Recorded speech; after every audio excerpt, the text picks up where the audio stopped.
This page is the front cover of Dreamcast Magazine, showcasing the Tokyo Game Show '99 Autumn Edition. It highlights a special feature on Seaman and a feature on J-League Pro Soccer Club o Tsukuru, a football management simulation game. The cover also teases reader rankings for Dreamcast titles and lists upcoming games for the console.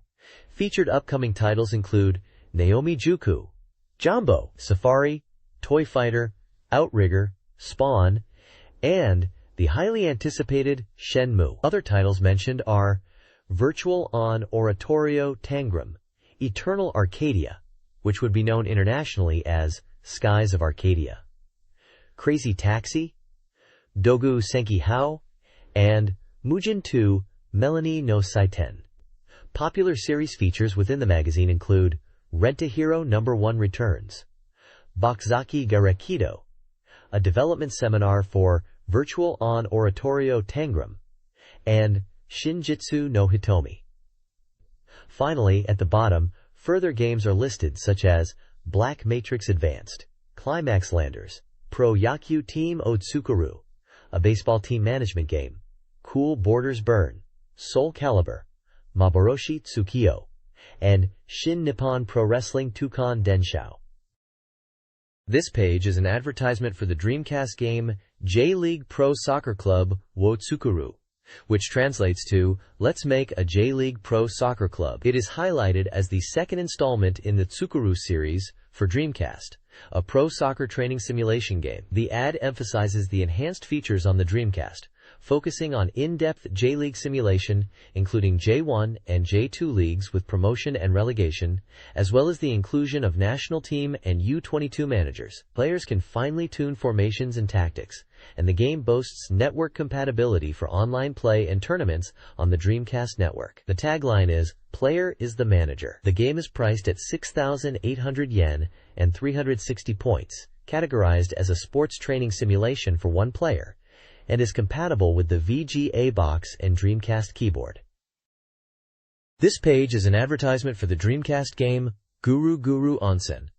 It's described as a network table game where you can enjoy various tabletop games online with friends. The ad highlights features like meeting new people, creating your own unique character, and enjoying multiplayer. The game was released on January 1st, 1999, and was priced at 4,800 yen. It seems to be a Japanese exclusive title centered around online social interaction and classic table games like Trump, Mahjong, Shogi, and even fortune-telling.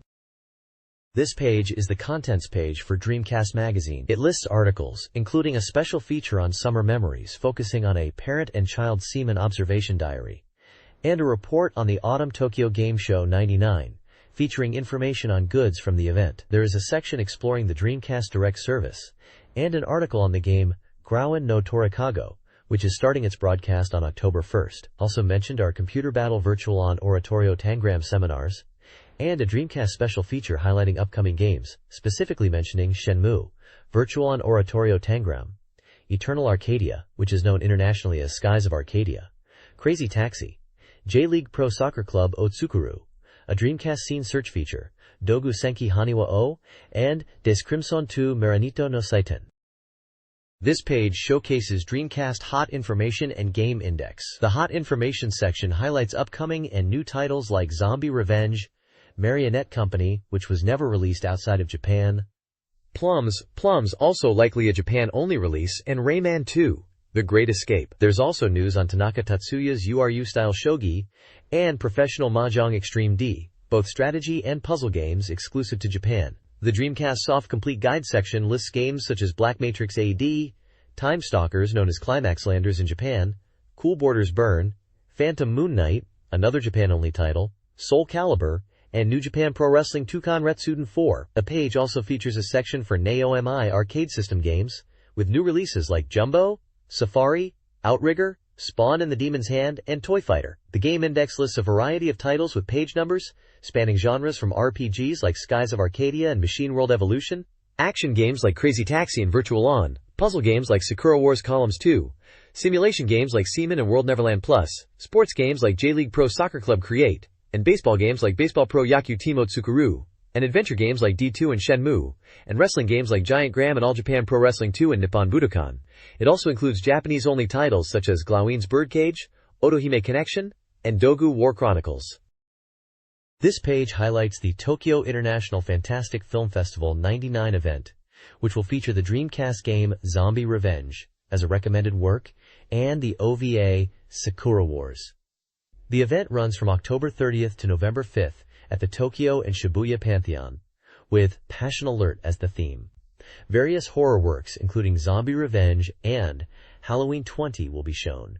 There's a special focus on Zombie Revenge, with a special talk show event planned. On November 4th, there will be a Sakura Wars activity big photo session event. For Zombie Revenge, a Zombie Revenge special horror night is scheduled for October 30th, including screenings of the game. For Sakura Wars, on December 18th, a pre-screening event for the first episode of the OVA Sakura Wars Thunderbolt Flower Blades is planned. This includes a screening of the entire OVA Thunderbolt Flower Blades, panel discussions with the production staff, and public viewing of initial footage. Ticket sales start on October 2nd. Ticket prices are listed for various events, including Opening Day, Great Idol Thrilling Movie Selection, 3 Films, Universal Bunny, Drift 35th Anniversary Commemorative Special, New Belmer Image World, Previous Night Asia Dark Movie Special, Zombie Revenge Special, Sakura Wars Activity, Big Photo Session, and general advance tickets. The bottom of the page displays Dreamcast Magazine weekly news and dates Friday 10/1 to Thursday 10/7. This page features a Dreamcast Network question survey where participants can win prizes such as a portable MD player or a special quo card. There is also an interview with actress Sayaka Yamaguchi, who appears in Dreamcast commercials. She mentions enjoying playing The House of the Dead 2 with friends and being happy to be in Dreamcast commercials alongside other actresses. She expresses her fondness for the Dreamcast console and mentions the Guru Guru Onsen CF commercial film. The page also highlights the Sakura Wars drama CD series, announcing the 3rd volume, Mystery, Red Butterfly, and mentioning it includes the Summer Song Show's play, Red Butterfly. It will be released on October 21st. Furthermore, the page promotes the soundtrack CD for the movie Himitsu, Secret, set to release on October 14th as a MEM-IL CD. The soundtrack is priced at 3,059 yen and includes music by Takao Uzaki, digest movie footage, and behind-the-scenes content with actress Ryoko Hirosu. Finally, there is an announcement about the release of the Sakura Wars song show, Red Butterfly, on video, LD, and DVD on November 21st. This release captures the performance from August 4th to 7th at the Tokyo Welfare Pension Hall, featuring 63 minutes of song parts and 165 minutes of stage performance footage. It will be priced at 7,800 yen. This page features several announcements and news items. Firstly, there's information about a special Citizens Day passport for Joyopolis theme parks in the Kanto region. This passport was available at Tokyo, Yokohama, and Shinjuku Joyopolis locations. Next, there is a preview for the Windows version of the popular World Neverland or Old Kingdom story games. This game was originally released on Dreamcast and Saturn and is now making its way to PC. The preview mentions features like automatic play mode and faster speed settings being added to this Windows version. It seems to be targeted at existing fans, highlighting its reasonable price and compatibility with save data from World Neverland 2 Pult Republic Story on PlayStation. There's an announcement for a photo book release by Yoko Mitsuya titled Vacation as part of the Dream a Girl Scene 5 series. A signing event was planned for October 3rd at Fukuya Bookstore in Shinjuku Subnade. Another item is about an online service called Internet Garden, described as a fun garden on the net for people to meet and potentially become couples. It was promoted as a new type of encounter content using the internet. Lastly, there's a news piece about the filming of a TV commercial for the WonderSwan game, Fighting Cooking Legend Bistro Recipe. The commercial features a real monster omelet prepared by a professional chef from a Ginza restaurant. This page details new CD releases from voice actresses and musicians. There's an announcement for a new CD from Dan Tangi, known for voicing Sakura in Cardcaptor Sakura. Her album Neo Generation is coming out, and there is a giveaway for a special phone card. Also highlighted is a CD release from Ai Maeda, known for Digimon Adventure, produced by Takashi Kiuchi. An advert is present for a CD lens cleaner featuring voice guidance from popular voice actors like Minami Omi, Mario Komodo, and others. The page also includes mini-reviews for various music CDs such as Cool Drive Makers, I'll Be There by Yoni Ryoko, Daisy by Bonnie Pink, JP by Clambon, Crystal Costa, Orb the ALFEE 7, and Psychic Force 2 Extra Song Tracks Plus, with short descriptions of their musical styles and release dates. Notably, Psychic Force 2 Extra Song Tracks Plus features music from the game Psychic Force 2, with themes sung by Hironobu Kageyama. This page is investigating Dreamcast Direct and why you would use it. It highlights that it's a convenient and advantageous mail order service. Dreamcast Direct offers free shipping on orders, and you can apply and pay directly through your Dreamcast console. New release games are available on release day, and in-stock games are delivered within 3 to 7 days. The page explains how to register for Dreamcast Direct. If you haven't registered yet, you connect your Dreamcast to the phone line and use the Dream Passport 2 software, then follow the on-screen instructions. If you are already registered, you can access Dreamcast Direct through the D-Direct option in Dream Passport 2. Dreamcast Direct offers a wide range of products including Dreamcast consoles, Dreamcast games, peripherals like controllers and VMUs, and even Sega Saturn related goods. Screenshots on the page feature the games Shenmue Chapter 1, Yokosuka, and Marine Marathon Gambler. Phone numbers are also provided for inquiries and phone orders for those who prefer to order via telephone. This page is introducing Dreamcast Direct, a convenient service for purchasing Sega Saturn and Dreamcast software.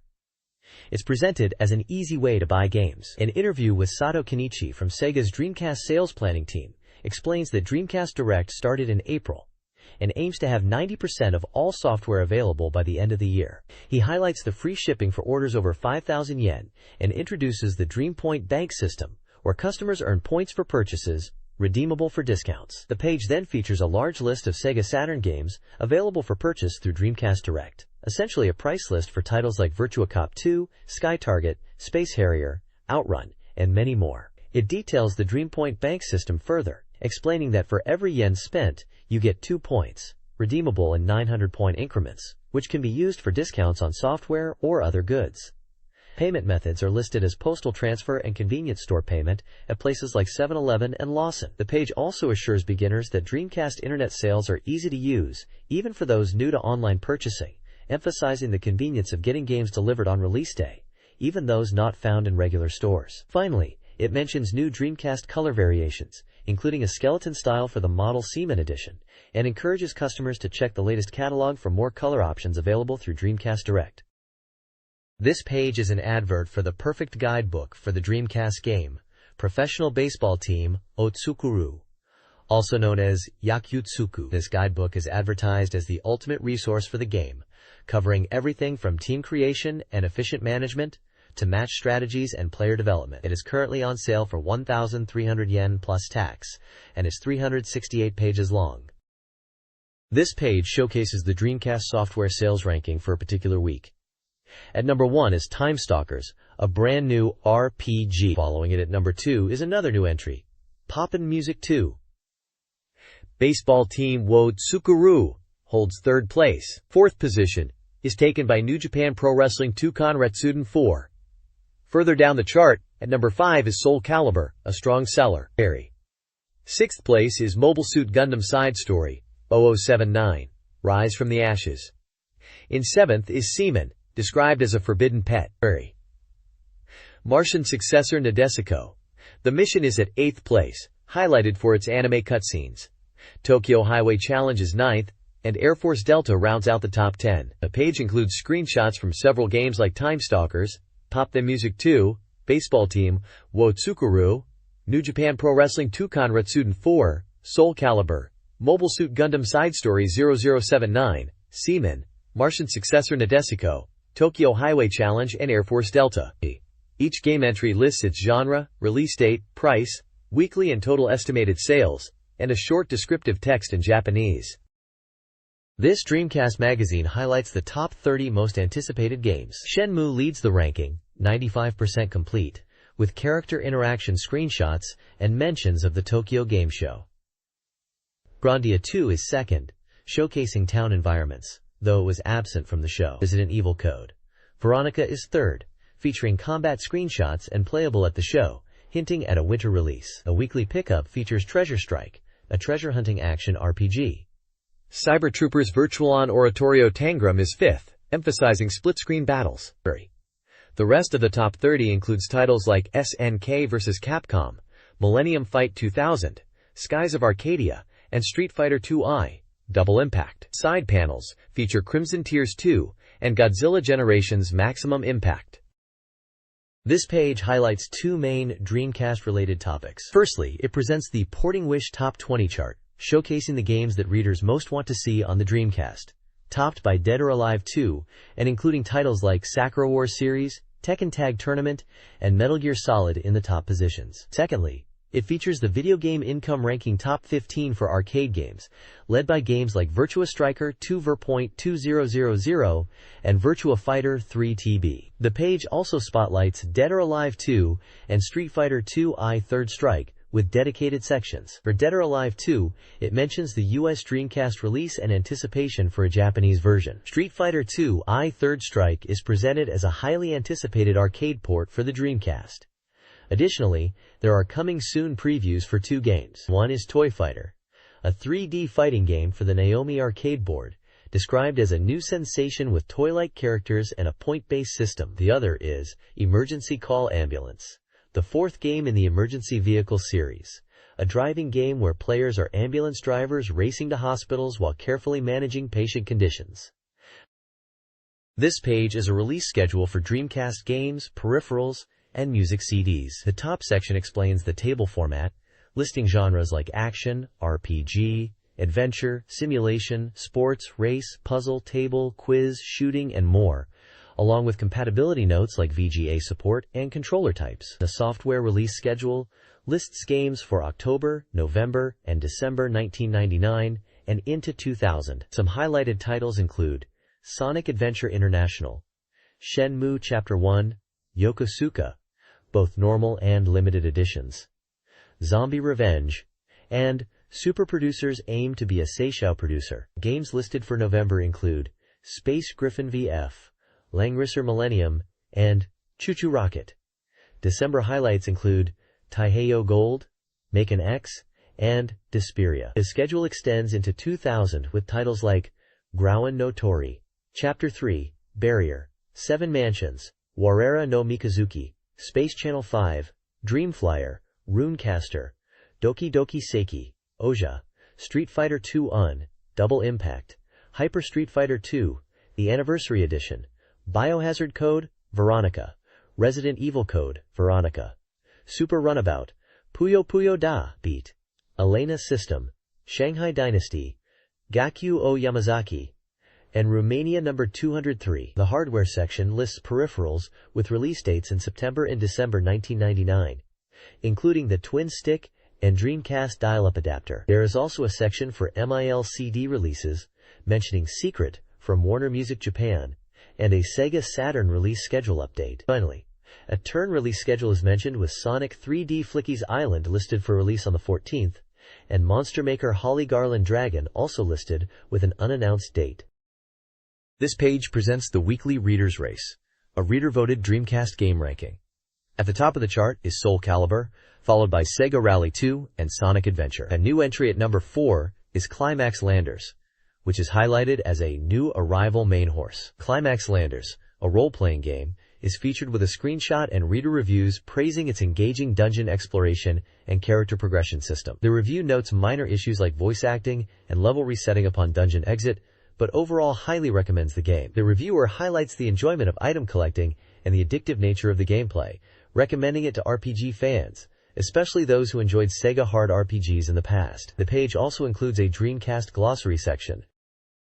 This page reviews 3 new Dreamcast games. Pop-In Music receives an 8.0, lauded for its extensive song library, balanced gameplay, and music game quality, especially for fans of the arcade original. Shin Hankaku Hanafuda scores a 5.6, a Hanafuda card game sequel with improved loading times compared to its Saturn predecessor, although the reviewer suggests improvements. 9 Chairs, Oh 9 Chairs scores a 5.18, a niche game potentially appealing to fans of Strack Zone, based on the game's title, with a soundtrack that might attract fans of idols and game music. The page also lists games currently on sale and expected to rank high, and discusses the overall Dreamcast software market, highlighting the strong lineup and anticipating shifts in rankings based on upcoming titles. This Dreamcast news update features 4 new game reviews. Atsumare Guru Guru Onsen 8.0 is a card game. Idol wo Tsukuchao 7.66 is a dating sim. Maboroshi Tsukio 6.66 is an adventure game, and Espionage Agents 7.33 is a strategy game. The update also includes a ranking of Dreamcast peripherals and reader comments, with Sega Rally being a popular topic. There are 2 reader contests. The Reader Race challenges players to predict the ranking of Shenmue Chapter 1 Yokosuka, with a grand prize of a Dreamcast arcade stick and VM and a game. Another contest focuses on predicting scores for Revive Sosei. Winners from a previous contest are announced, and the special prize details are revealed. This page features reviews for 2 Dreamcast games. The first game is Marionette Company, an adventure title where you raise a cute android girl by customizing her through communication. The review highlights that it's enjoyable for a wide range of players, not just those typically interested in raising simulation games. Reviewers praised its stress-free gameplay compared to the PlayStation version and the deep customization options, although some felt information was lacking without guides. They also mentioned its charm and heartwarming character interactions. The second game reviewed is Purasu Purasumu, described as a new sensation balance puzzle battle game. It is a puzzle game where players manipulate colored stones to achieve balance. Reviewers noted its deceptively deep gameplay despite its simple appearance. They enjoyed the strategic depth of balancing stones and creating chains, and found it engaging for competitive play. However, some reviewers found the initial learning curve and the speed at which things can become chaotic to be challenging. Overall, it's described as a unique and enjoyable puzzle game experience. This page is an advertisement for the official guidebook for the Dreamcast game, Frame Guide. It highlights that this guidebook is for fierce fighting masters and boasts complete capture of all parts and square wave data. The guidebook is a 5-size, 144 pages, in full color, and priced at 1,300 yen, and is currently on sale.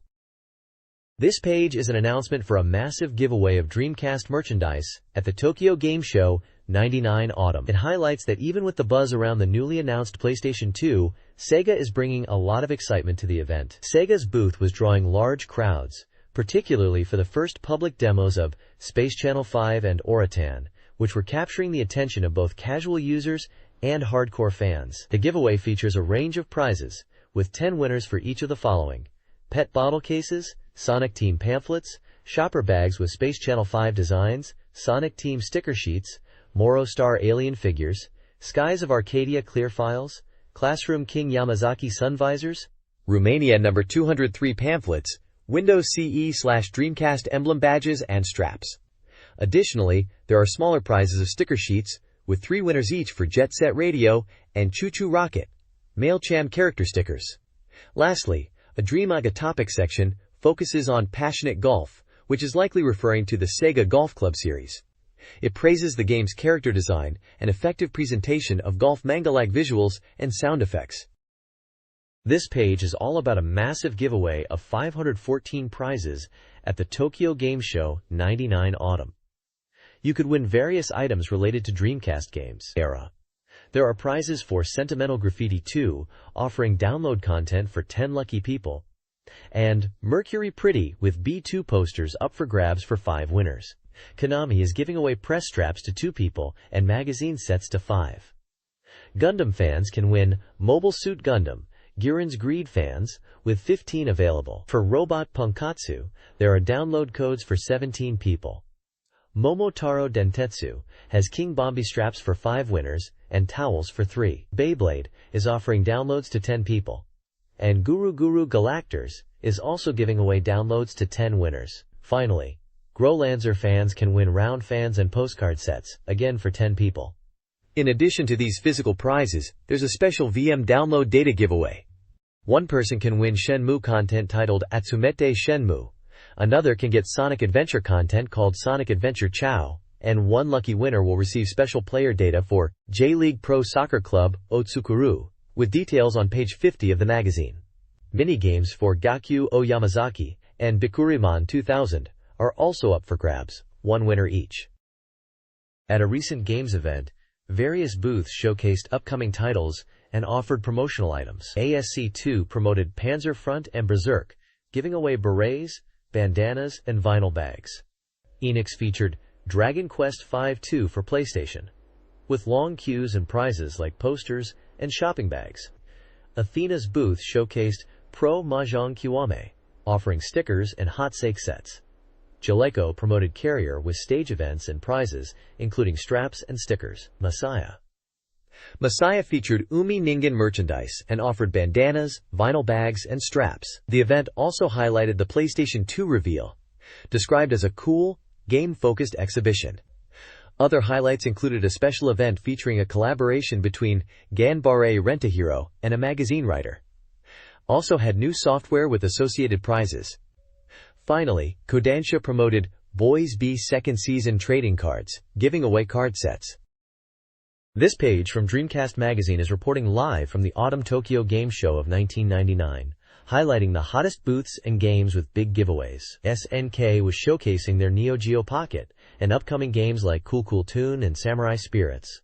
They were even giving away pairs of tickets to Neo Geo World. At the Sega booth, the bizarre Dreamcast title Seaman was generating buzz, with strange, captivating phrases being broadcast to the crowds. Orpi, also within the Sega area, had a D2 theater, promoting their upcoming horror adventure D2. Prizes related to D2 were up for grabs, including a video and pamphlet, a Laura figure, and a stylish money clip. Taito's booth was packed, likely due to the popularity of the Densha de Go train simulation series. They had video demos running and were showing off both the Dreamcast and PlayStation 2 versions. Prizes included promo videos and bags for Psychic Force 2 and branded ballpoint pens for Densha de Go.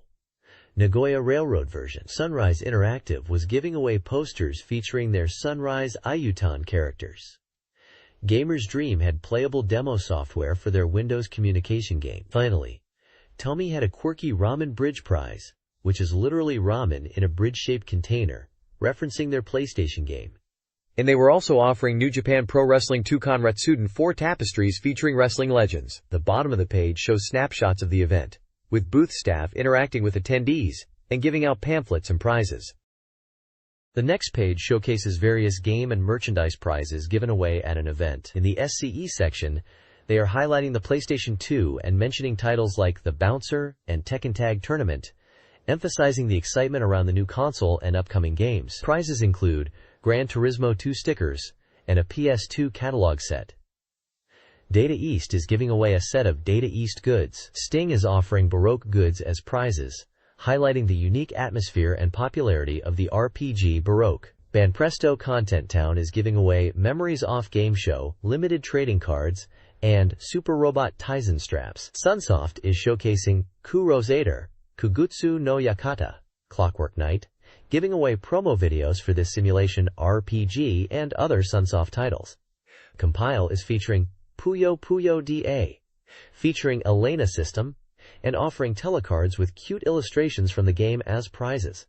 Victor Interactive Software is promoting Kaeru no Ethon, Frog's Picture Book, for PlayStation, giving away trial versions and picture book sets. Koei is offering a Kessen t-shirt as a prize, featuring the logo of their game. The Dreamcast Topics section highlights the popularity of the Moro aliens from Space Channel 5 at the Sega booth, noting their appeal to both women and children. Spike is giving away Siphon Filter PS demo discs.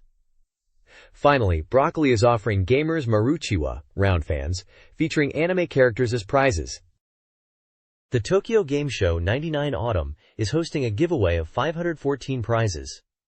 Sega of America is promoting the Dreamcast with a new TV commercial. Several companies are offering prizes, including TGL, clear file sets, Tecmo, Monster Farm trading cards, UBI Soft, t-shirt and watch set, SoftBank Publishing, polo shirts and neck straps, ESP, Grandia plush and special sets, Sega PC, Sega 2 Teleca cards, Imagineer, Wild Wolf Racing fans, First Smile Entertainment, autographed CD singles, and Athena, Pro Mahjong Gokui Teleca cards. To enter, participants must send a postcard with specific information by October 14th. This Summer Memories special project introduces the game Seaman through a parent-child dynamic. The game encourages understanding between them by observing the enigmatic semen, aiming to highlight the importance of family. Featured are Jun Nakamura, a 9-year-old boy excited to use semen for his summer homework, and his father, Satoshi Nakamura, a 39-year-old editor adjusting to a new home and life stage. The page uses their interaction with semen as a lens to promote the game's ability to create shared experiences and explore family relationships. This page is a prologue titled, Moshimon Came to My House, detailing the excitement of receiving the Dreamcast game, Semen. The boy in the story recounts how his father bought him the highly anticipated game, Semen, suggesting they document their experiences together for summer homework. The narrative then shifts to the gameplay, showing the hatching of a semen egg, which transforms into a marshmallow mar, described as glowing beautifully in the dark, although its shell type is questioned. Screenshots illustrate the game's interface, highlighting the need to manage water temperature and acidity. The text also describes the semen's initial shyness and eventual responsiveness to touch and sound, emphasizing its cute nature. Furthermore, the page touches upon the game's depth, mentioning the detailed navigator, artificial respiration, oxygen, and temperature management needed for egg hatching, all within a short time frame. The graphics are praised for their beauty and strangeness, with the player questioning the semen's true nature, comparing it to a nautilus. The author humorously notes their tendency to take screenshots and add captions, jokingly attributing it to an editor's occupational hazard. This page details diary entries about playing the Dreamcast game, Semen. The first entry is for August 1st, and is about the birth of a baby semen. The player describes feeding it and mentions it only speaks baby talk. The diary gives the game experience a score of 30 out of 100, with a sad face emoticon. The second entry is for August 2nd, where the semen has finally started speaking words, though only simple greetings. The diary notes that they are looking forward to the semen growing up more quickly. This entry gives the game experience a much higher score of 90 out of 100, with a happy face emoticon. The text also touches upon the realistic interactions within the game, mentioning the semen discusses bodily fluids with other semen. The next page is presented as a diary-style blog entry covering 3 days, August 3rd, 4th, and 5th. The August 3rd entry mentions going to the pool with mom and enjoying the sunny weather, scoring the day a perfect 100 points.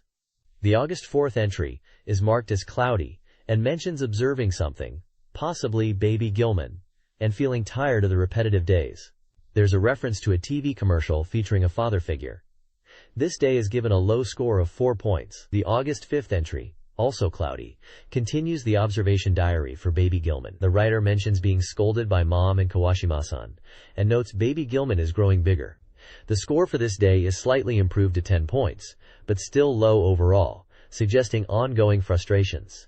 These diary entries seem to be related to the development or observation of the baby Gilman character, possibly within a game context, with daily scores reflecting the writer's mood or progress. This page is a diary entry covering 2 days of playing the game Semen.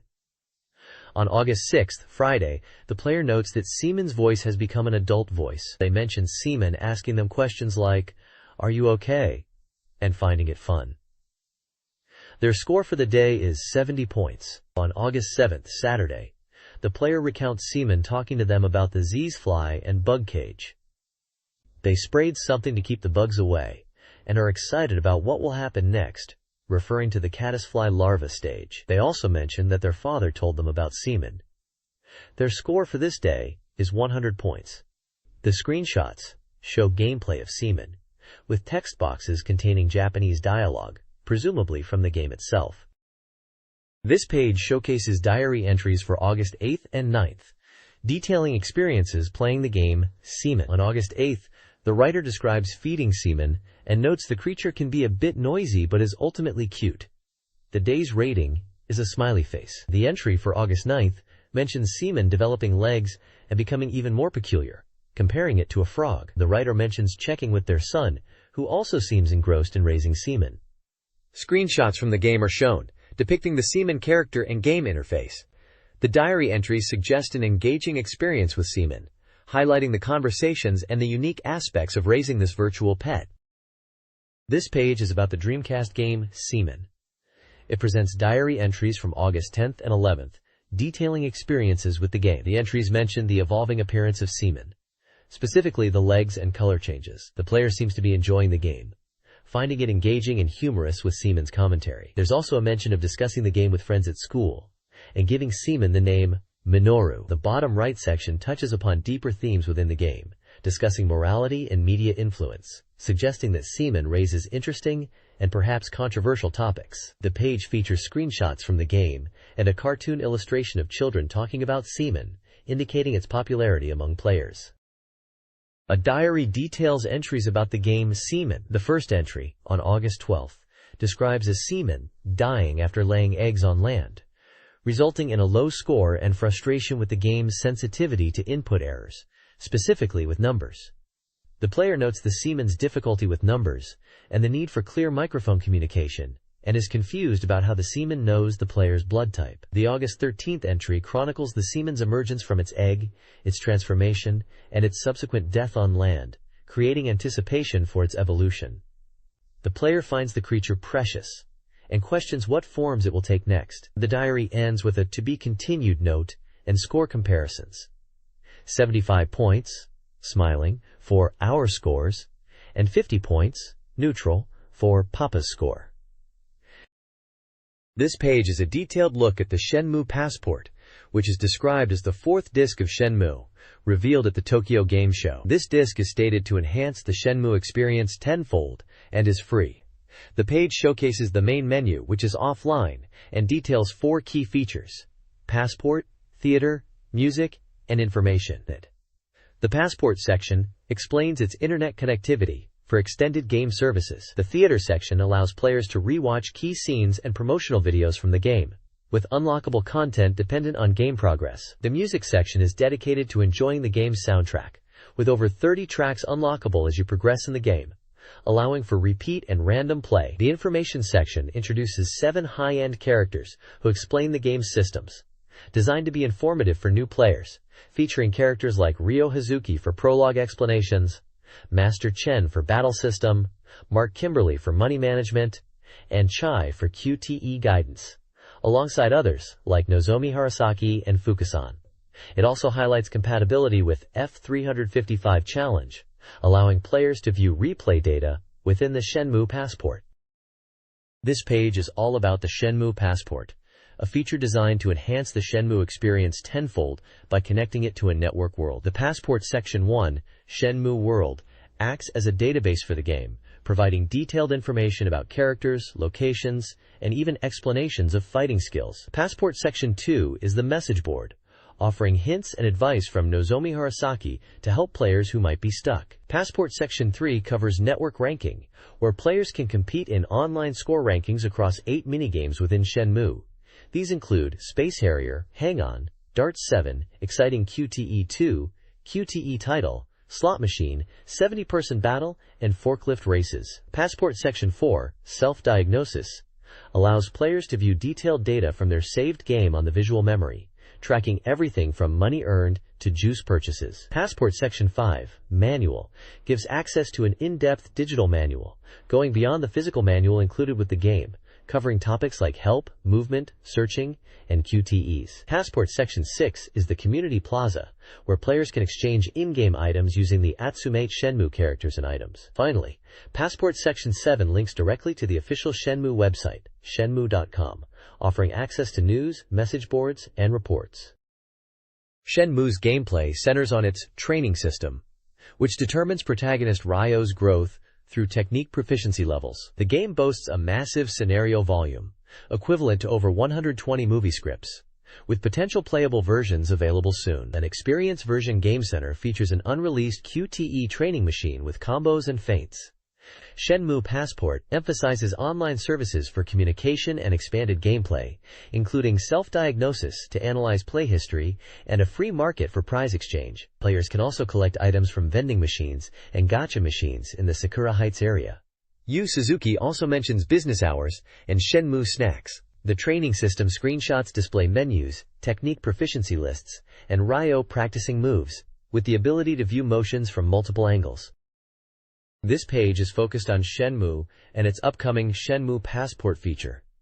It recaps stage events at the Tokyo Game Show, where Shenmue was heavily promoted. There were talks with the voice actors Matsukaze Hiro and Yasumegu, highlighting their contrasting personalities, with Yasumegu described as very straightforward and opinionated. The page discusses gameplay aspects. It mentions that skill level increases through practice, emphasizing that training is not limited to formal dojo sessions and can be done anywhere in the game world. This training enhances skills and powers up moves.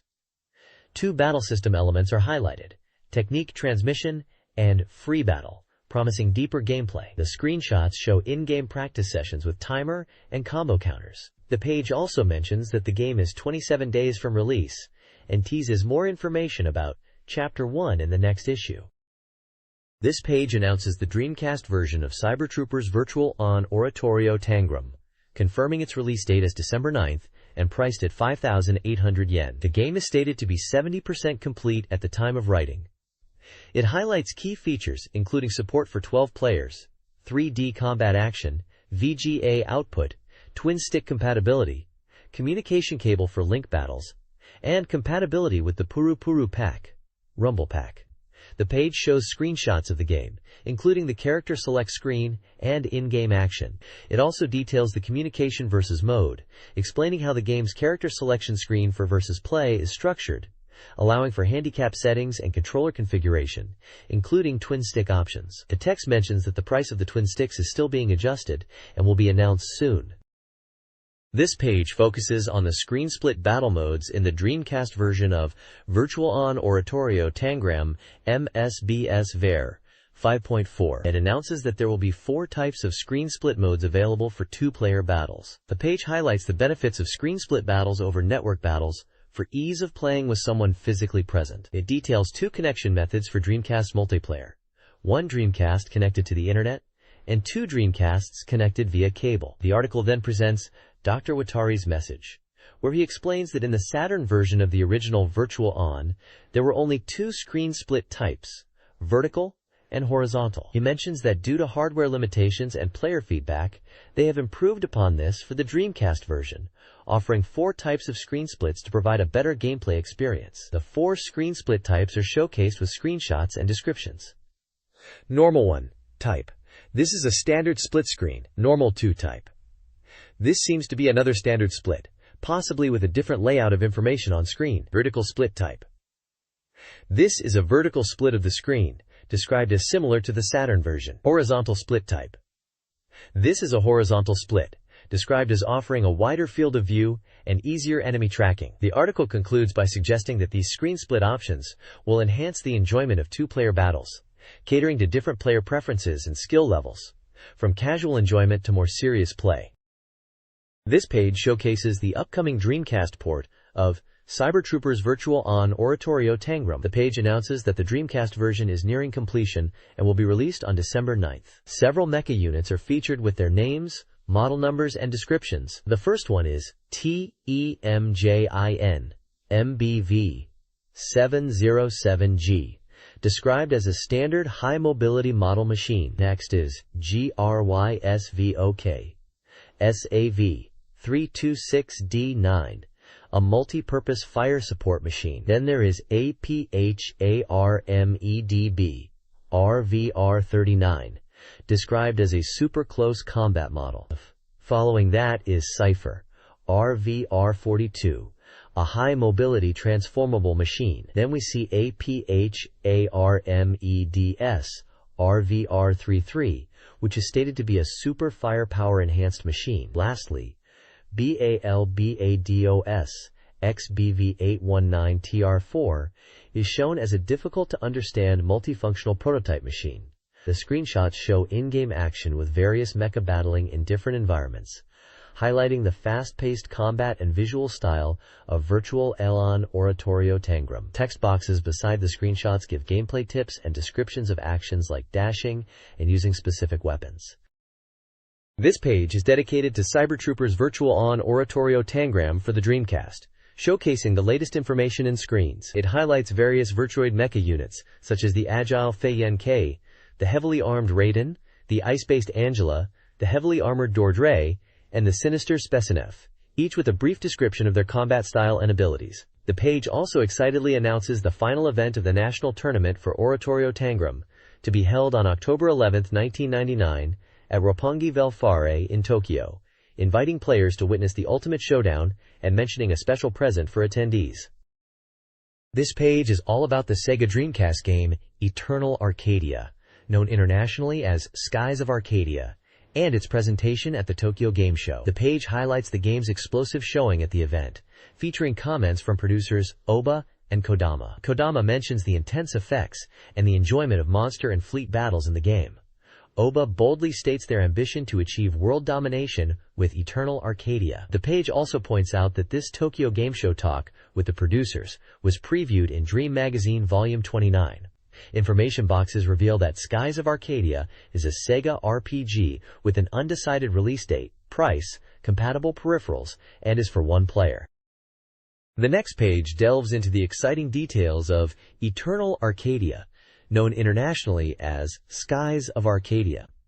This article focuses on the concept of having your own secret base within the game, a feature highlighted during a talk show by Mr. Omachi, a key figure in the game's development. It seems players will be able to create their own secret base, potentially in a derelict house, reminiscent of childhood hideouts. The article then teases the customization of airships, mentioning that airships can be modified. This is presented as a significant gameplay element, potentially adding RPG-like growth and exploration as you journey to the ends of the world in your customized ship. There's also a discussion about character preferences. Mr. Omachi mentions liking both Aika and Fina, and hints at the appearance of more appealing female characters designed to player tastes. He also notes that both male and female staff are working hard on the game. Finally, the page summarizes impressions from the Tokyo Game Show. Attendees at the Dreamcast booth got to experience the game. Mr. Omachi expresses relief that the show is over and jokes about wanting to play more on the Dreamcast. Mr. Kotama is also quoted, assuring users that the game will be completed sooner than they expect, and asks them to look forward to it. A photo at the bottom shows Mr. Omachi and Mr. Kotama holding up what seems to be the game's artwork or box design. This page is focused on an exciting air battle event in the Dreamcast game, Skies of Arcadia, though it's presented here under the Japanese title, Blue Sky Pirates Dane Family.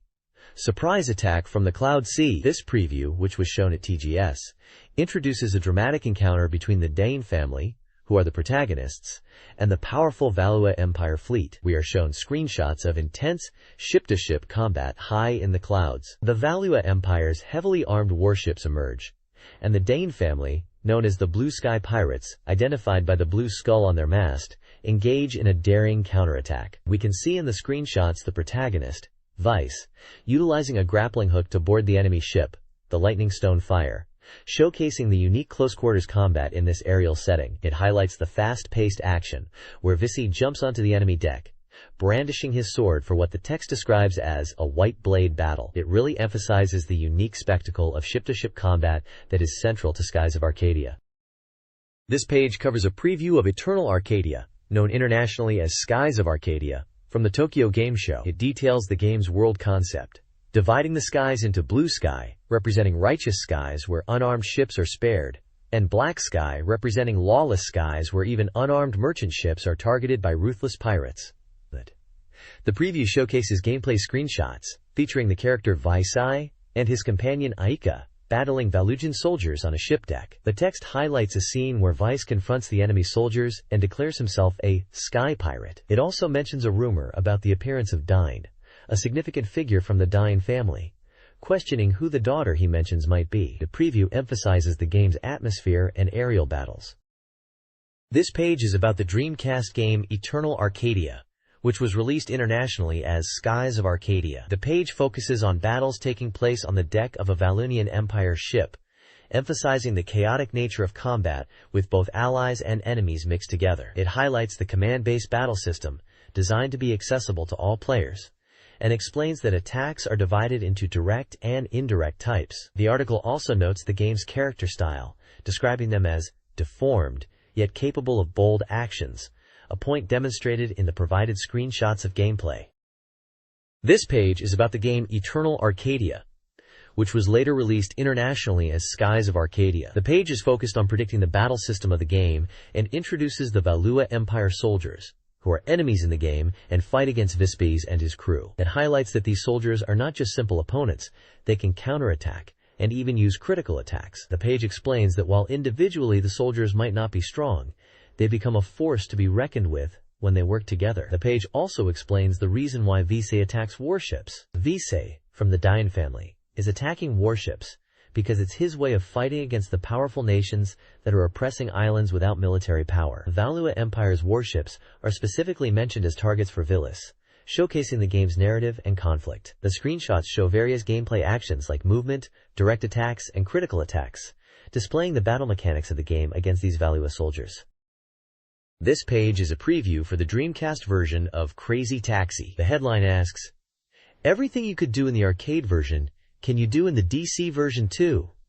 Confirming the Dreamcast version aims to replicate the arcade experience. The page includes an interview section with a developer, Sugano. The developer discusses the positive reception at the game show where the Dreamcast version was announced, highlighting the shock and excitement of people seeing the arcade game running perfectly on the Dreamcast. They mention the goal is to achieve 100% recreation of the arcade version on Dreamcast, including techniques like Crazy Dash and Crazy Drift. All the arcade techniques will be possible in the Dreamcast version. The interview also touches upon the differences between the arcade and Dreamcast interfaces, stating the arcade used both hands and feet for controls, which is harder to replicate perfectly on a home console. The developer discusses adapting the controls for the Dreamcast controller and mentions options for using a racing controller or arcade stick, emphasizing that a controller is easy to pick up, but a wheel is more immersive. The page also reveals the release date and price.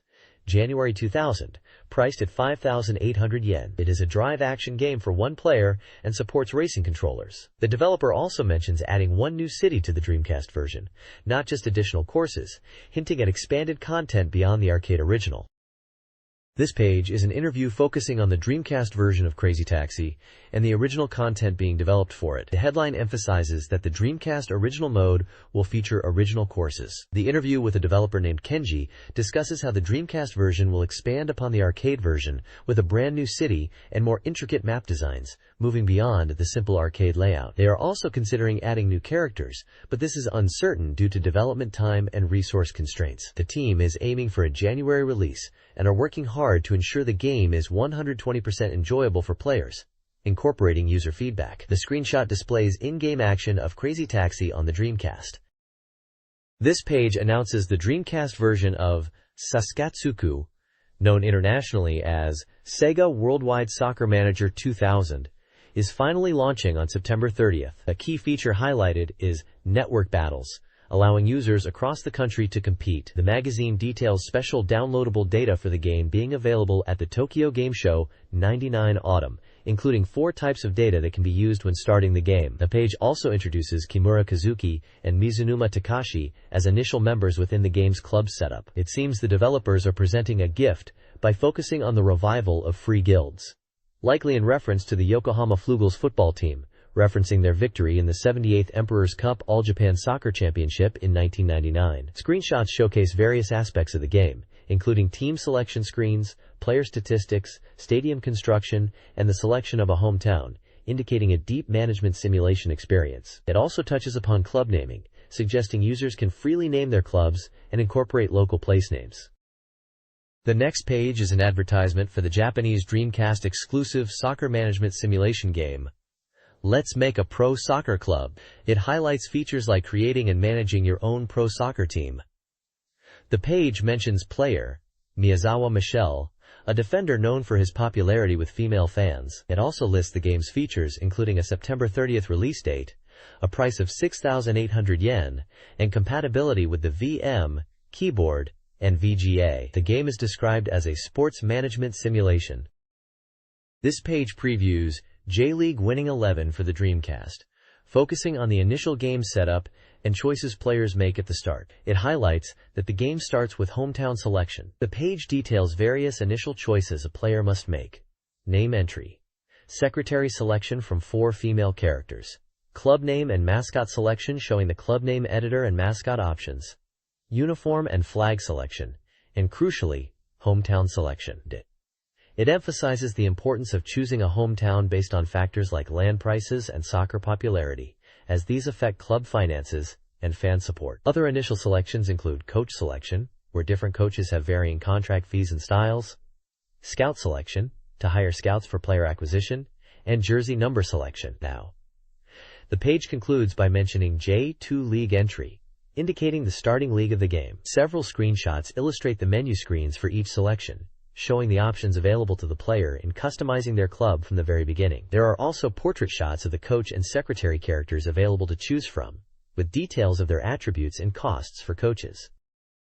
This page is a strategy guide for a J-League Pro Soccer Club management simulation game, likely J-League Pro Soccer Club Otsukuru 99, which was not released outside of Japan. The guide advises players starting in their first year to sign with all sponsors to secure crucial income, because spectator revenue will be low initially. For captain selection, players should trust their secretary's advice, as player stats are unclear at the start. Managing supporter club fees is discussed, with a suggestion to set it around 1 million yen. February is highlighted as the month for player development through overseas training camps. A list of recommended overseas training camp locations, with their respective costs, is provided, including Cameroon, Italy, England, Spain, Portugal, Brazil, Argentina, and Chile. Finally, the guide features a check section comparing initial data of rival clubs in the J2 League.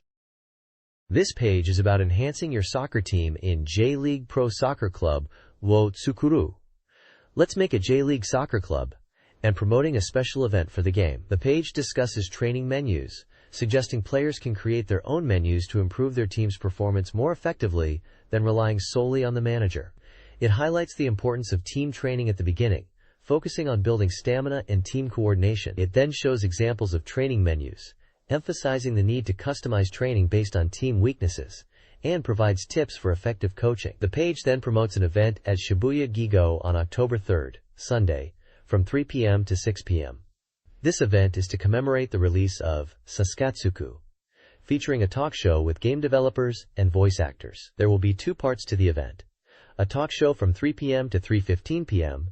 and an cheering song edit lecture from 3:15 p.m. to 3:30 p.m., both on the second floor of Shibuya Gigo. Following this, from 3:45 p.m. to 6 p.m. on the third floor Dream On space, there will be a special cheering song download service and more.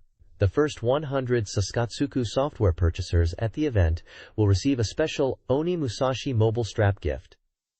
Contact information for inquiries is also provided.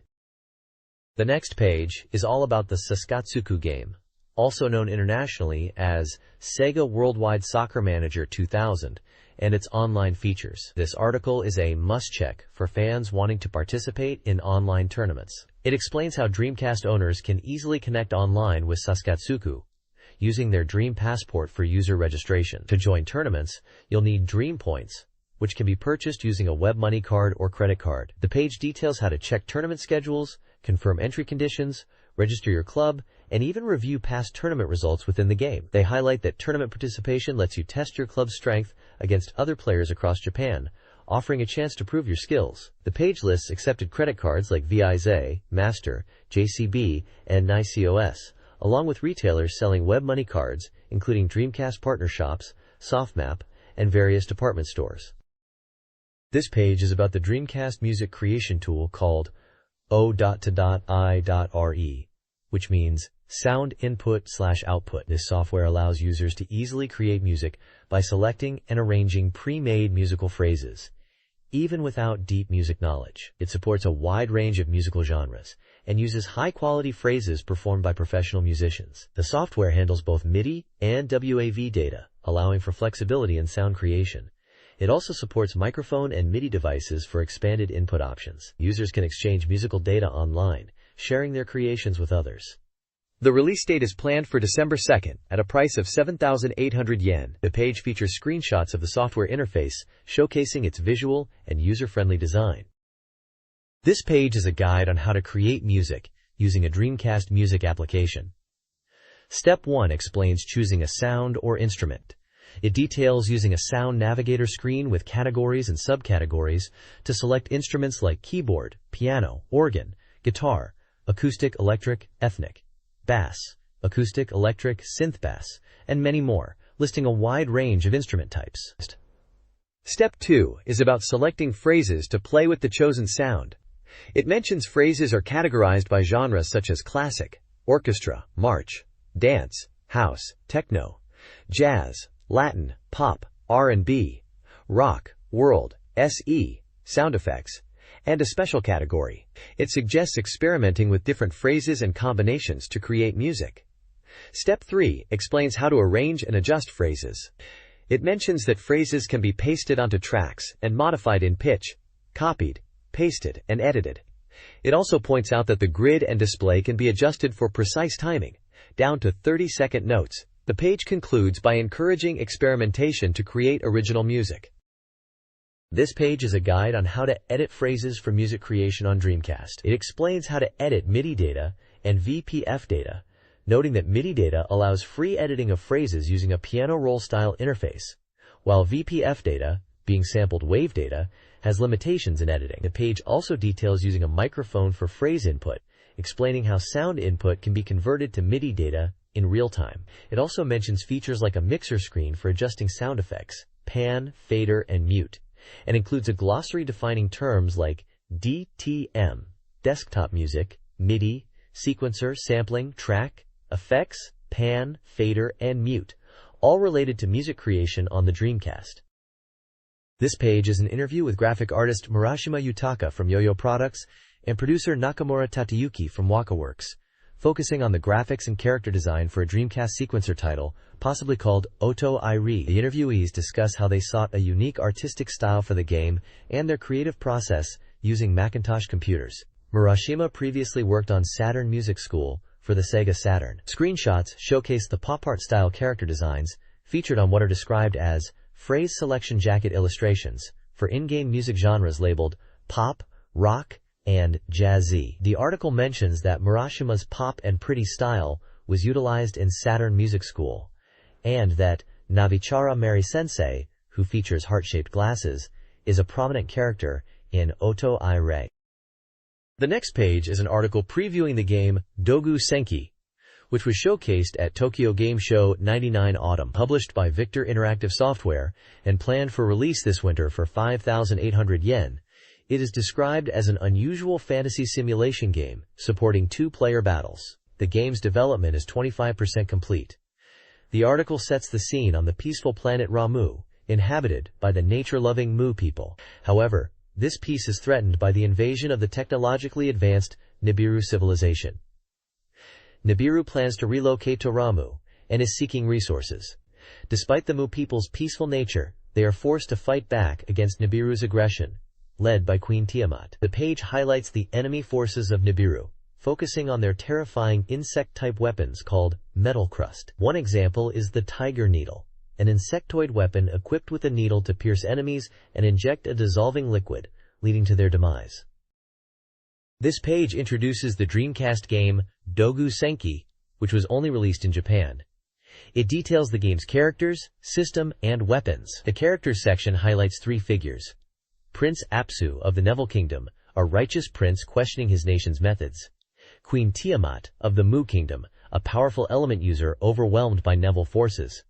And Queen Mumu, the 13-year-old Mu Kingdom ruler who deploys Dogu to combat Neville, fueled by her anger towards Tiamat. The system section explains the battle system, emphasizing how weather and environmental changes dynamically affect combat. The Dogu and environment element interaction is key, influencing Dogu's combat effectiveness. Players can manipulate the environment to gain an edge in battle, but excessive intervention can trigger disastrous natural events. Dogu War Chronicles necessitates strategic thinking regarding both military tactics and environmental awareness. The weapons section focuses on Dogu, the Mu Kingdom's combat weapons. Normally small enough to fit in a palm, Dogu grow to 610 meters tall when empowered by the Queen injecting element energy. These giant Dogu are relentless in battle, unleashing devastating attacks akin to natural disasters. Despite their power, the peace-loving Mu people rarely use Dogu until the Neville invasion forced their deployment.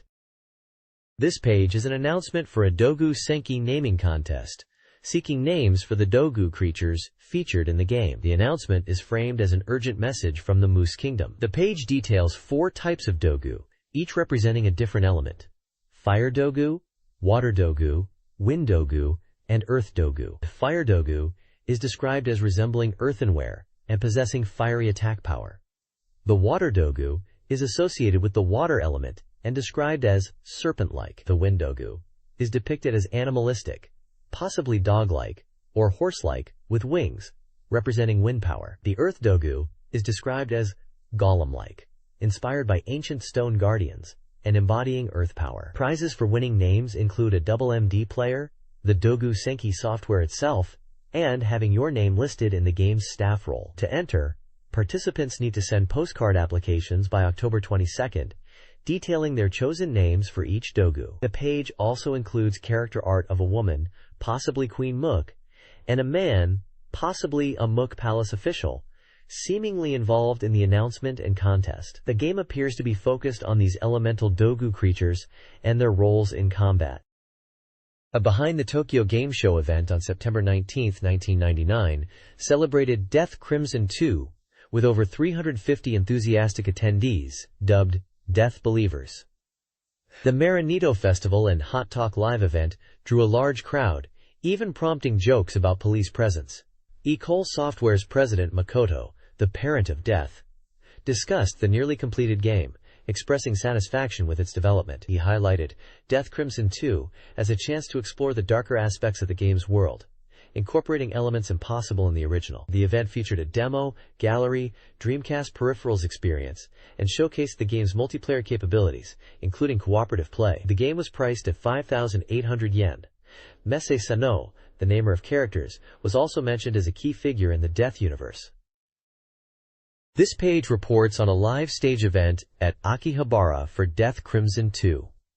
The event was crowded with 350 people and featured live gameplay and developer talks. The article includes quotes from an interview discussing development challenges, fan feedback, and Sega's support. The developers mention the game is near completion, almost master-up stage. They discuss the difficulty of appealing to a wide audience and creating a sequel that exceeds expectations. They also touch upon the Dreamcast hardware and their desire to push its graphical capabilities. The page also features a section called Occultescence, which seems to be highlighting unusual or strange aspects of the game. It mentions peculiar item names like Death Flower, Death Drop, and Death Flash. It describes items obtained by hitting drums in the game, including Death Cosmos, Death Marin, and Death Flash, detailing their effects in gameplay, such as health recovery and enemy destruction. Finally, the page mentions the game's difficulty levels, noting there are 6 levels, from beginner to combat, and that difficulty affects enemy strength and item drop rates. It jokes about the unusual level names in Japanese. This page focuses on Death Crimson 2, highlighting its dark power explosion and growing fanbase. It excitedly announces continued Preview 99 events for the game across Japan. The page covers various aspects of Death Crimson 2. There's a section with interview snippets discussing the game's development, difficulty, and features like the mission mode. The developers talk about receiving player feedback and incorporating it into the game. They also mention having 4 character types to choose from, and that network data distribution will be possible after release. A story check section previews a scene at Lewis Airfield with characters Yuri and Hachiku, part of the game's adventure mode. It hints at Hachiku's suspicious actions involving a drum can that contains an item, suggesting puzzle-solving elements. The topics section details the National Crimsoner Gathering Preview 99 Continuous event, which is a nationwide tour promoting Death Crimson 2. Dates. It lists dates in October and November 1999 across various cities in Japan, including Fukui, Nagoya, Osaka, Tokyo, and Fukuoka, with locations at stores like Baibundo, Yamagiwa Soft, and Softmap. These events feature playable demos and stage events. The Taichi and Hachi Diary section seems to be a playful dialogue discussing reactions to the game and the events, expressing excitement and anticipating future information. There's also a prize promotion where 10 people can win a president's signature item, requiring participants to fill out an application form and send it to SoftBank Publishing. The release date for Death Crimson 2 is mentioned as November 25th. Grauen no Torakago, Grauen's Birdcage, was an innovative internet drama for the Dreamcast, launched on October 1, 1999, and running for a year. Produced by Yasushi Akimoto, the drama delivered daily 1-minute episodes, accessible via internet connection. User registration was required, and viewing methods adapted to the user's network. The evolving story incorporated interactive elements, such as chat and email. Director Naoto Yamakawa, in interviews, discussed the challenges of creating a suspenseful, 1-minute drama, drawing inspiration from TV commercials. He praised lead actress Yoshino Kindaichi for her performance. The Dreamcast interface offered sections like Story, People, and Cafe, with options to watch, reread, and zoom in on the Grauen Theater section. Grauen no Tori Cage is an interactive drama series for the Dreamcast.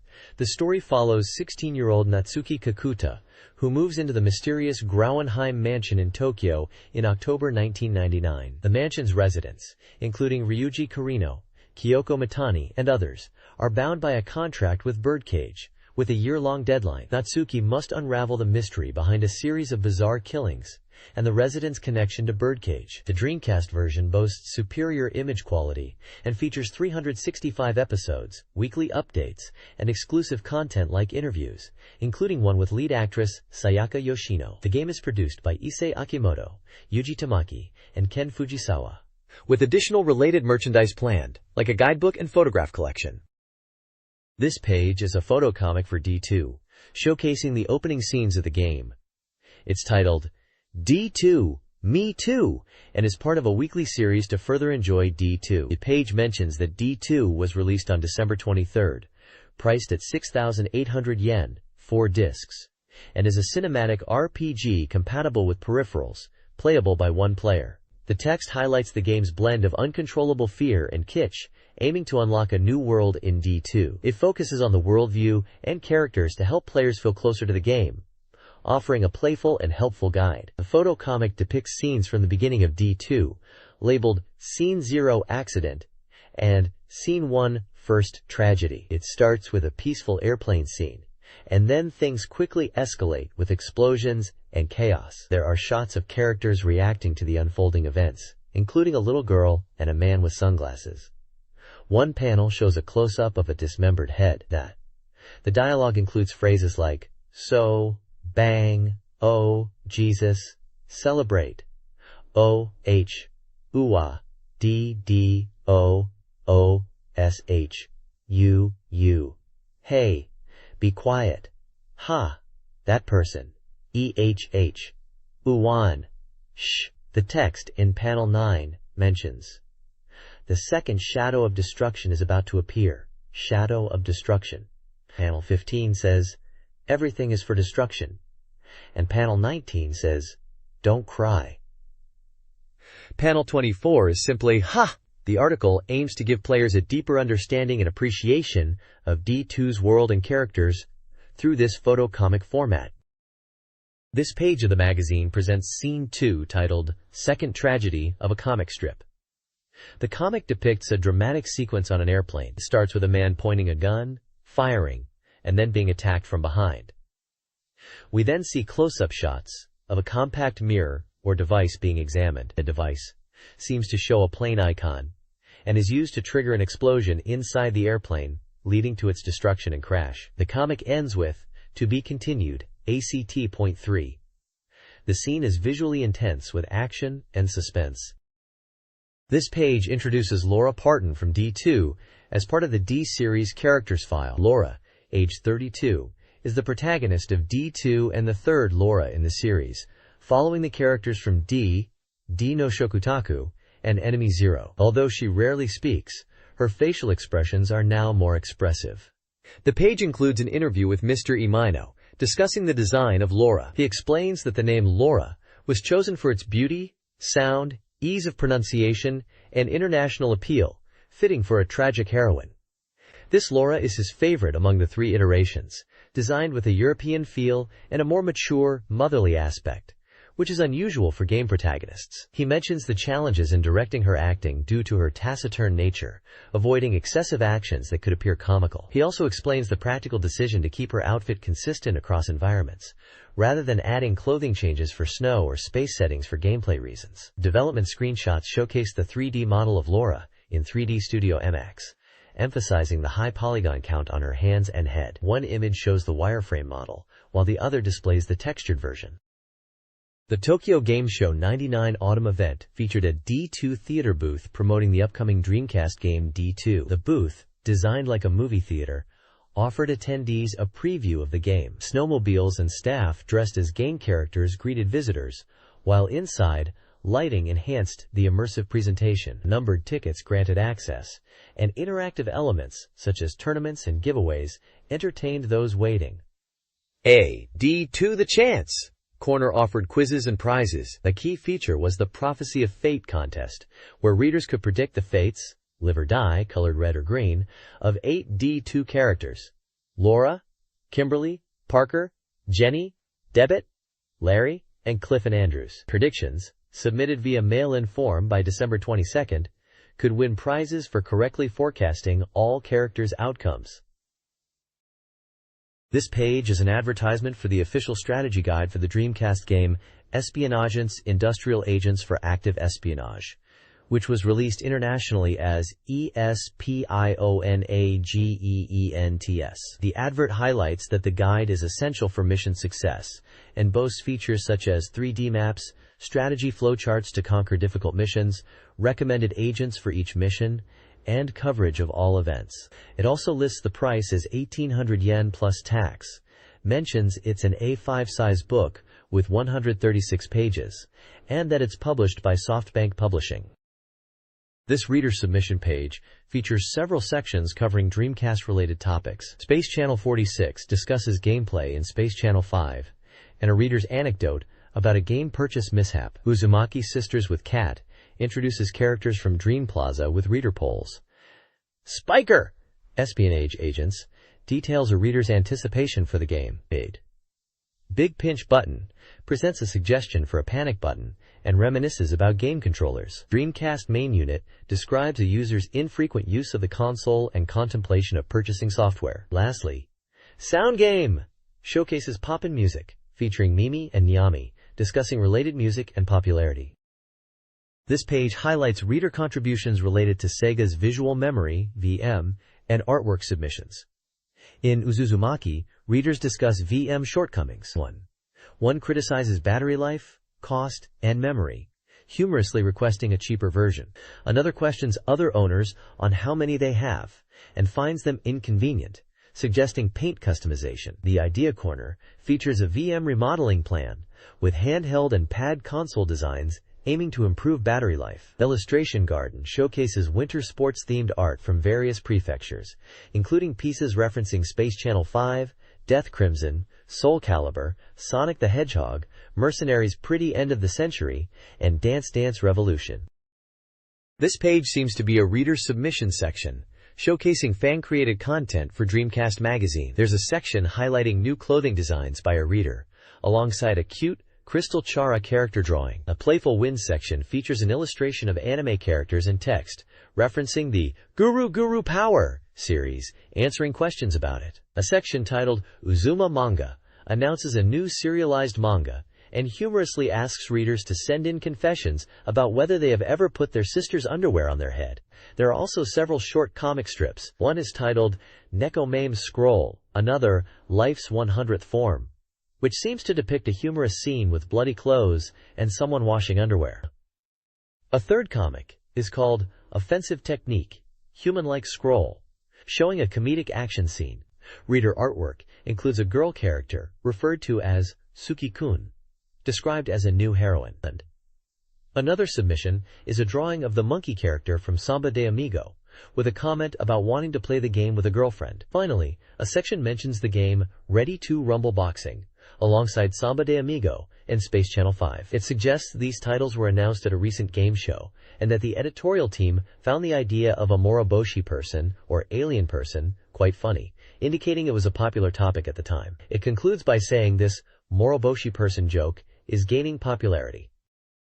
This page is a collection of reader-submitted content, comics, and small news snippets. There is a section featuring fan art and comments on various topics under titles like Sonic Dokabencha, Heartbeat, and To the Far North. There are also short comic strips. A section titled Unconfirmed Information Bureau reveals some news and rumors.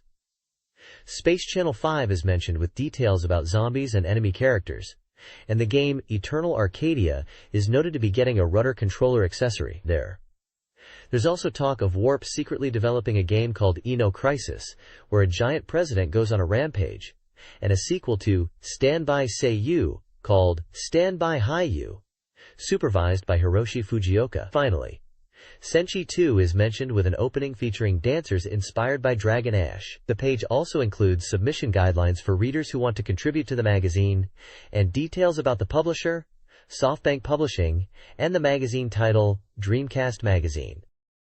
This page is a feature titled, Game Industry Special Ring Music That Resonates, focusing on musician Koji Hayama. Hayama reflects on how his music resonates with gamers, mentioning that he was initially surprised when high school students told him his music sounded like Dragon Ash, a popular band. He explores how his perspective on music has changed over time and how he connects with younger generations through his work. He talks about his album 99 Choujiku Densetsu Best and Super Remix, and his message about living in the moment and facing the future with courage. The page also highlights Hayama's releases, including the Front Mission 3rd original soundtrack, which is advertised as featuring orchestral music and is a 2-disc set. Another release mentioned is Temperance 2 Children's Song, a single song release. There are adverts for Koji Hayama goods, including CDs and merchandise, such as t-shirts and bandanas, with ordering information provided. This page, titled Annoyed at Sincerity Getter Game Otaku, How to Become Popular, humorously discusses dating advice for otaku, especially those into anime karaoke, and the concept of being a sincerity getter, someone passionate about their interests. It's a column called Truly Getter Game Otaku, seeking lovers to talk passionately about, and is recruiting female participants for the topic. The article talks about how otaku men can struggle with communication and dating. It humorously suggests that instead of just reciting game dialogue or acting in ways that might be off-putting, they should try to connect with women genuinely. It mentions a scenario where a woman with a nice anime voice is encountered, and the author humorously details the typical otaku response and offers better communication strategies. The column is seeking female participants and encourages readers to send in letters to the editor, particularly if they can sing anime karaoke and are interested in talking about Shin Getter Robo Armageddon OVA. The goal is to bridge the gap between otaku men and women in communication and dating, perhaps by sharing shared passions like anime and games in a fun and engaging way.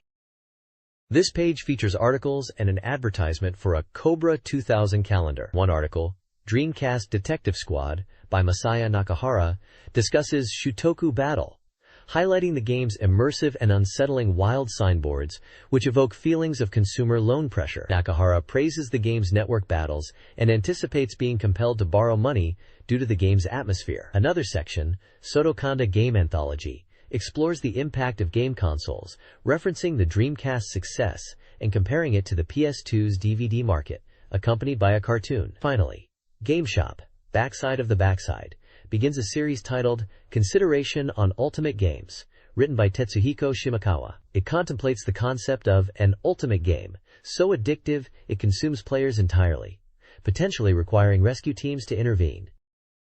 This page is a manga strip titled Samsung Yoshimatsu Theater, declaring, Sega's Sense is the best in the world. The strip refers to the TG99 Autumn Report, highlighting new software announcements. In a humorous scene, a robot character mistakenly mentions PS2 and Dead or Alive 2, poking fun at platform rivalries within a Dreamcast magazine. The manga depicts a girl entering a store called Sega Game Paradise and causing a bit of a mess by dropping items with the 32 logo. The scene shifts to Sega Game Paradise Naomi Edition, emphasizing that Sega games are world-class.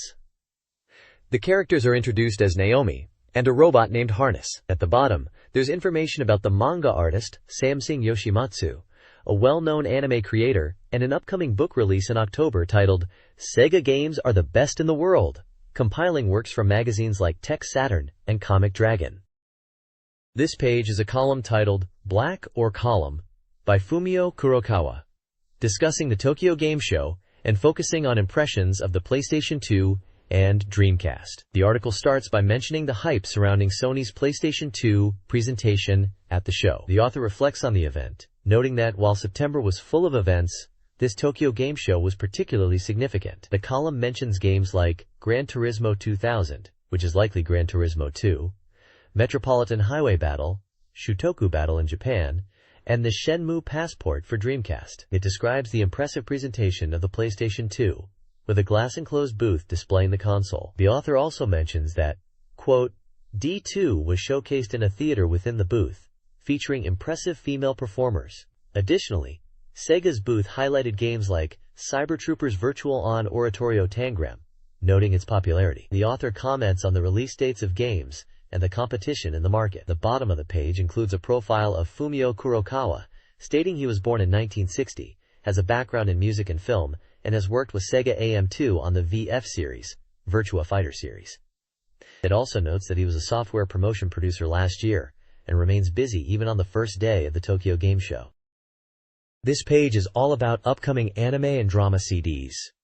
First up is Blue Submarine No. 6 DTS Edition, Volume 1, Blues S, a full CG anime OVA hitting DVD with DTS sound. Directed by Koichi Maeda, known for Nadia, The Secret of Blue Water, and featuring character designs by Mutsumi Inomata and Kume Kato, this anime is set in a near future where the ocean is key to humanity's survival. It focuses on the crew of Submarine Blue No. 6 and characters like the pilot Tetsu Hayami, voiced by Tesho Genda, the 18-year-old pilot Makoto Kino, voiced by Yukana Nogami, the artificial lifeform Mugu, voiced by Miki Nagasawa, and the scientist Zondike, voiced by Takehiro Kojo. Then there's a spotlight on the To Heart Piece of Heart drama CD, coming on October 27th. Based on the popular To Heart game and anime, this drama CD features new characters and stories alongside familiar faces like Multi and Seriho, promising a fresh addition to the To Heart universe.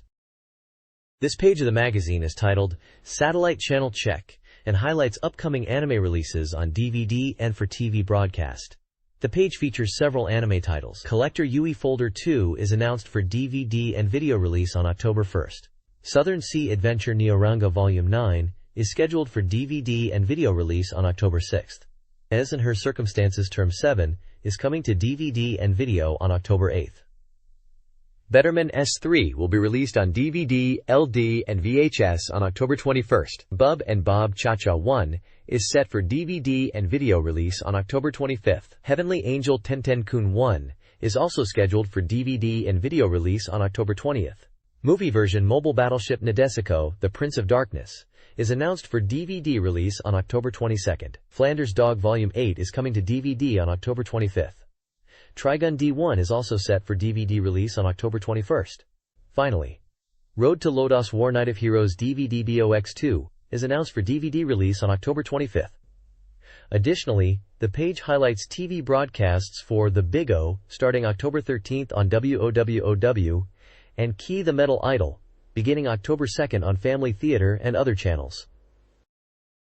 This page is an advertisement for the Black Matrix Anthology Comic Volume 2. It highlights the release of this comic book, an anthology based on the simulation game Black Matrix. The comic features side stories focusing on the characters Zero and Abel and is available in two versions, a 144-page edition and a 162-page edition. The advert also mentions other related anthology comics like Double Cast Anthology Comic and Season Hug Anthology Comic.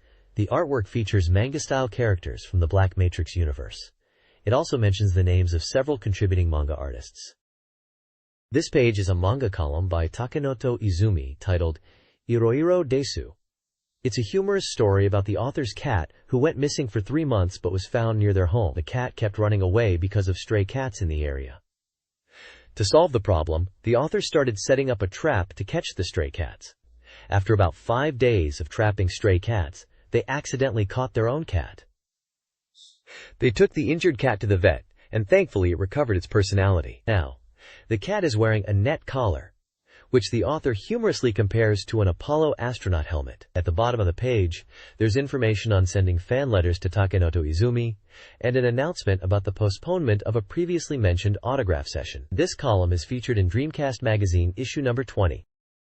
This page showcases Omi Manami's column, Omi in Wonderland, from Dreamcast Magazine. It includes a profile of Omi Manami, highlighting her voice acting roles in popular anime such as Mobile Battleship Nadesico, where she played Yukina Shiratori, and Sorcerer Orphan 2, where she voices the character Magic. There is also a section called Omi's Illustration Room, featuring a cartoon of her dog sleeping, and a humorous piece written from her dog Purin's perspective, describing Omi's daily routine. Omi also discusses her love for poodles and her recent experience taking her poodle for a puppy cut. She mentions upcoming TV shows in October, including Sorcerer Orphan 2, Revius, and Excel Saga, where she will be involved. Finally, there is a letter and question corner, inviting readers to send in postcards with questions and stories, and the magazine's address for correspondence.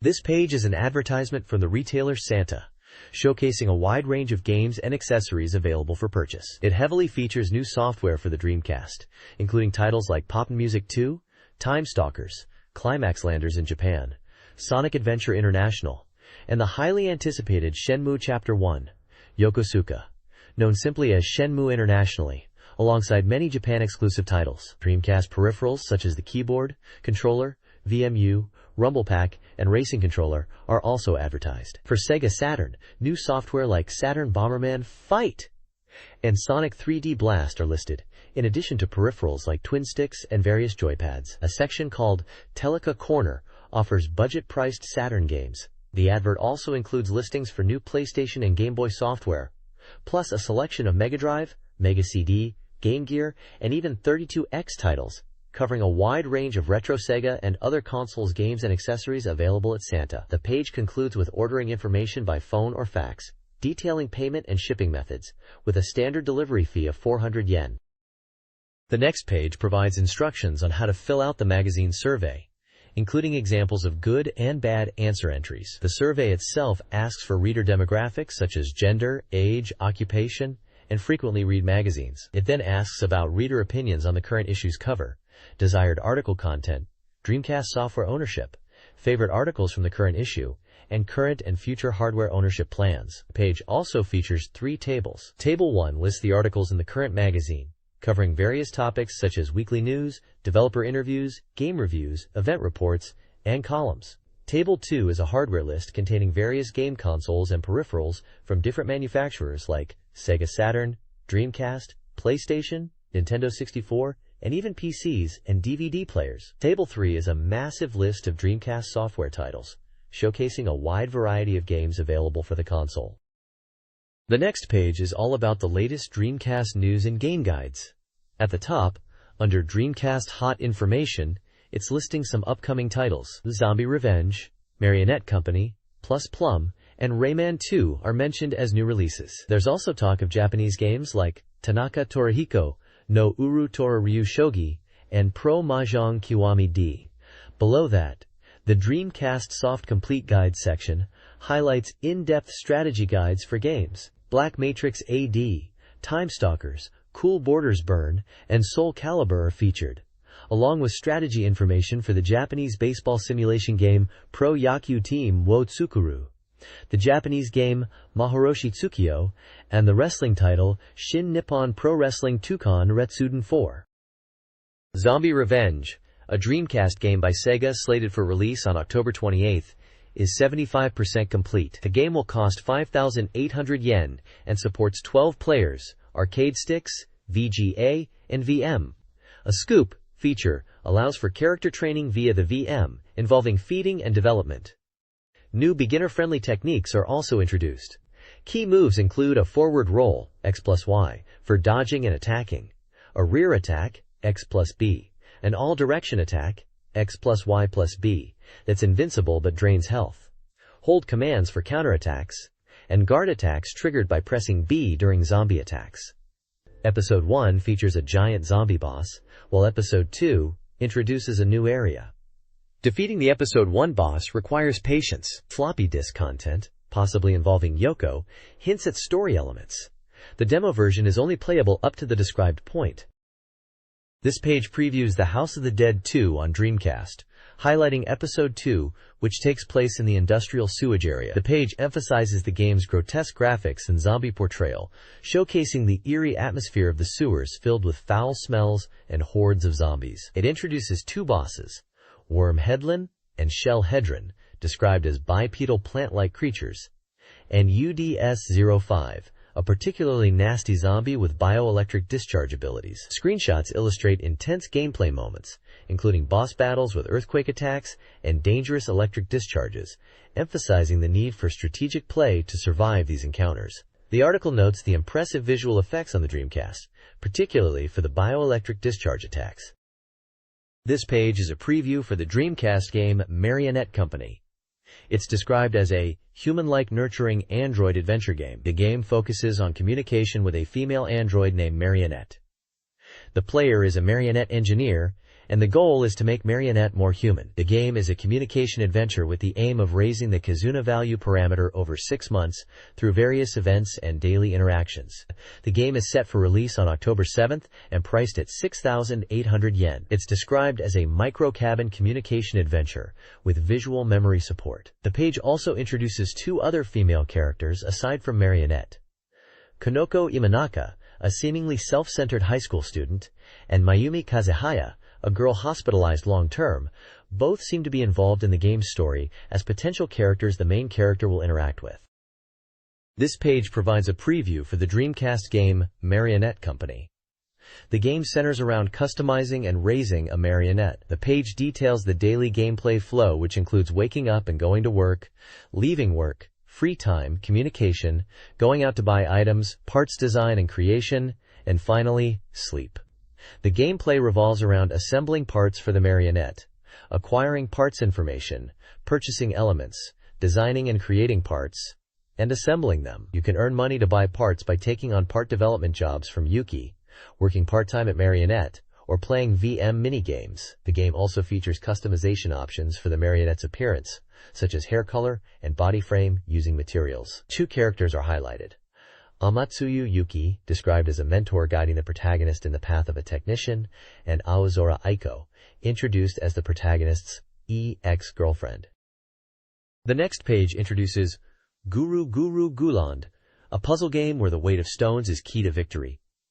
The main characters are Teo, a cheerful boy, and Kanan, his rival. Teo's special move is the Granite Jam, which sends heavy stones to the opponent. Gameplay involves managing falling stones on a scale to maintain balance and defeat your opponent in this action puzzle game. The page mentions this is a head-to-head puzzle game with new sensations, aiming to get players heated up. It also features a short comic strip section called Pura Pura Theater. The game is developed by TAKUYO and was set to be released on October 7th for 3,800 yen, supporting VGA output on Dreamcast. This page introduces the puzzle game's core mechanics and characters. The game revolves around eliminating gravity stones to obstruct opponents. The rules are explained, detailing how matching 3 or more stones of the same color eliminates them and causes adjacent stones to change color, creating chain reactions. The page also features comic strip sections titled Pura Pura Theater in chapters 3 and 4, showcasing interactions between game characters. Character profiles are also presented, including one for Dirum, who is described as using special moves like clearing a bottom row or reversing a row of opponent's stones, and another for Flora, who can eliminate the heaviest stone on her side. The page emphasizes the strategic and competitive aspects of the puzzle gameplay and introduces key characters within a story mode. This page is a preview for Rayman 2, The Great Escape on Dreamcast, an action-adventure game from Ubisoft, originating from France. It is described as a 3D action-adventure game, where you control Rayman through vast 3D environments. The game was about 60% complete at the time of this article. The article highlights Rayman's versatile abilities, including walking, jumping, attacking enemies, swimming, and even climbing walls. It mentions that, in this installment, Rayman might even explore space. A key feature pointed out is Rayman's expressive animations that change with his actions, reflecting his emotions accurately during gameplay. The story revolves around Rayman rescuing his friends who have been captured by space pirates and imprisoned in a galactic zoo. The article also mentions that a playable version of Rayman 2 was available at the Tokyo Game Show. Despite being an English version, it was noted to be very polished, almost like a final version, and attracted a lot of attention from overseas visitors who were eager to play this fast-paced action game at home. The next page showcases 2 games. The top section is dedicated to Tanaka Toriko's Uru Toraryu Shogi, Flying Rook Whole Bear, a shogi game supervised by professional shogi player Toriko Tanaka. This game focuses on the flying rook and huddle bear strategies and aims to teach players from beginners to advanced levels. It includes modes like Uru Tora Lecture, where you learn strategy, Uru Tora Practice, Uru Tora Real Battle against the CPU or other players, Uru Tora Tsume Shogi for puzzle solving, and Uru Tora Spectating to watch famous matches. A key feature is the ability to get official shogi ranking certification within the game from the Japan Shogi Federation. There's also a comment from Tanaka Taraiko himself, expressing his enthusiasm for the game as a tool to deepen interest in shogi. The bottom section introduces D, Pro Mahjong Kiwami D, a mahjong game positioned as the definitive entry in the Kiwami series. It promises authentic mahjong gameplay for everyone, from novices to experts. Game modes include free mahjong, challenge battle, and training. The training mode, featuring Wada Kazuko, focuses on improving skills and understanding basic mahjong concepts, exemplified by a tenpai chance training problem shown in a screenshot. This page is a strategy guide for the Dreamcast Tactical Simulation RPG Black/Matrix AD Advance. It's focused on understanding the game systems and provides a strategy guide for chapters 5 and 6 of the game's scenario. The guide explains basic parameters, like leveling up characters, and how bonus points are earned to enhance unit stats. It details status changes, such as fatigue, death, and extinction, and their disadvantages in gameplay. The guide also includes tables, explaining how abnormal statuses restrict commands during battles, covering actions like movement, attack, magic, item use, and more. The page also mentions the magic biorhythm clock and different combat types like standby type and defense type, highlighting the effectiveness of defensive strategies. The game is published by NEC Interchannel and was released in Japan on September 30, 1999, as a 2-disc set, priced at 6,800 yen, and is for one player only. This page is an item and equipment guide for a role-playing game. It details 3 categories: accessories, consumables, and regular equipment. The accessories and consumables sections list items with their prices and stat modifications or effects. For example, accessories like Tobito's Stone and Yudit's Stone increase HP and STR. Consumables such as Potion, Curse Ointment, and various timed elixirs restore HP, with different versions being more effective at specific times of day. There are also healing items like Blue Cure and Rainbow Cure that cure status ailments. BP items increase battle points, and stat-boosting items like Power Wine and Knowledge Water enhance character stats.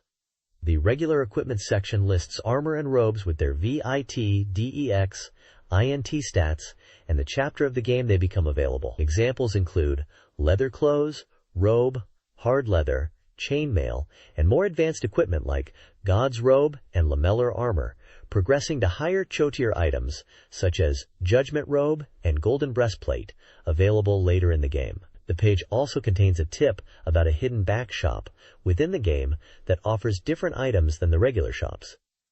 Furthermore, it highlights the benefits of special equipment, stating that equipping special equipment provides bonuses when leveling up characters and unlocks a powerful Great God summoning ability. The next page is a data file all about weapons in a strategy RPG. It highlights recommended latent weapon effects, which are triggered in combat and give benefits like HP recovery or elemental damage. Effects like Zarin and Rubicante are mentioned. A game mechanic called congealing is explained, where using BP activates a weapon's latent effect. But this process is irreversible. A weapon list available up to Chapter 6 is provided, detailing weapon types such as sticks, daggers, and whips. For each weapon, it lists the name, location, latent effect, and stat bonuses they provide, ranging from basic starter weapons to more advanced gear obtainable as you progress.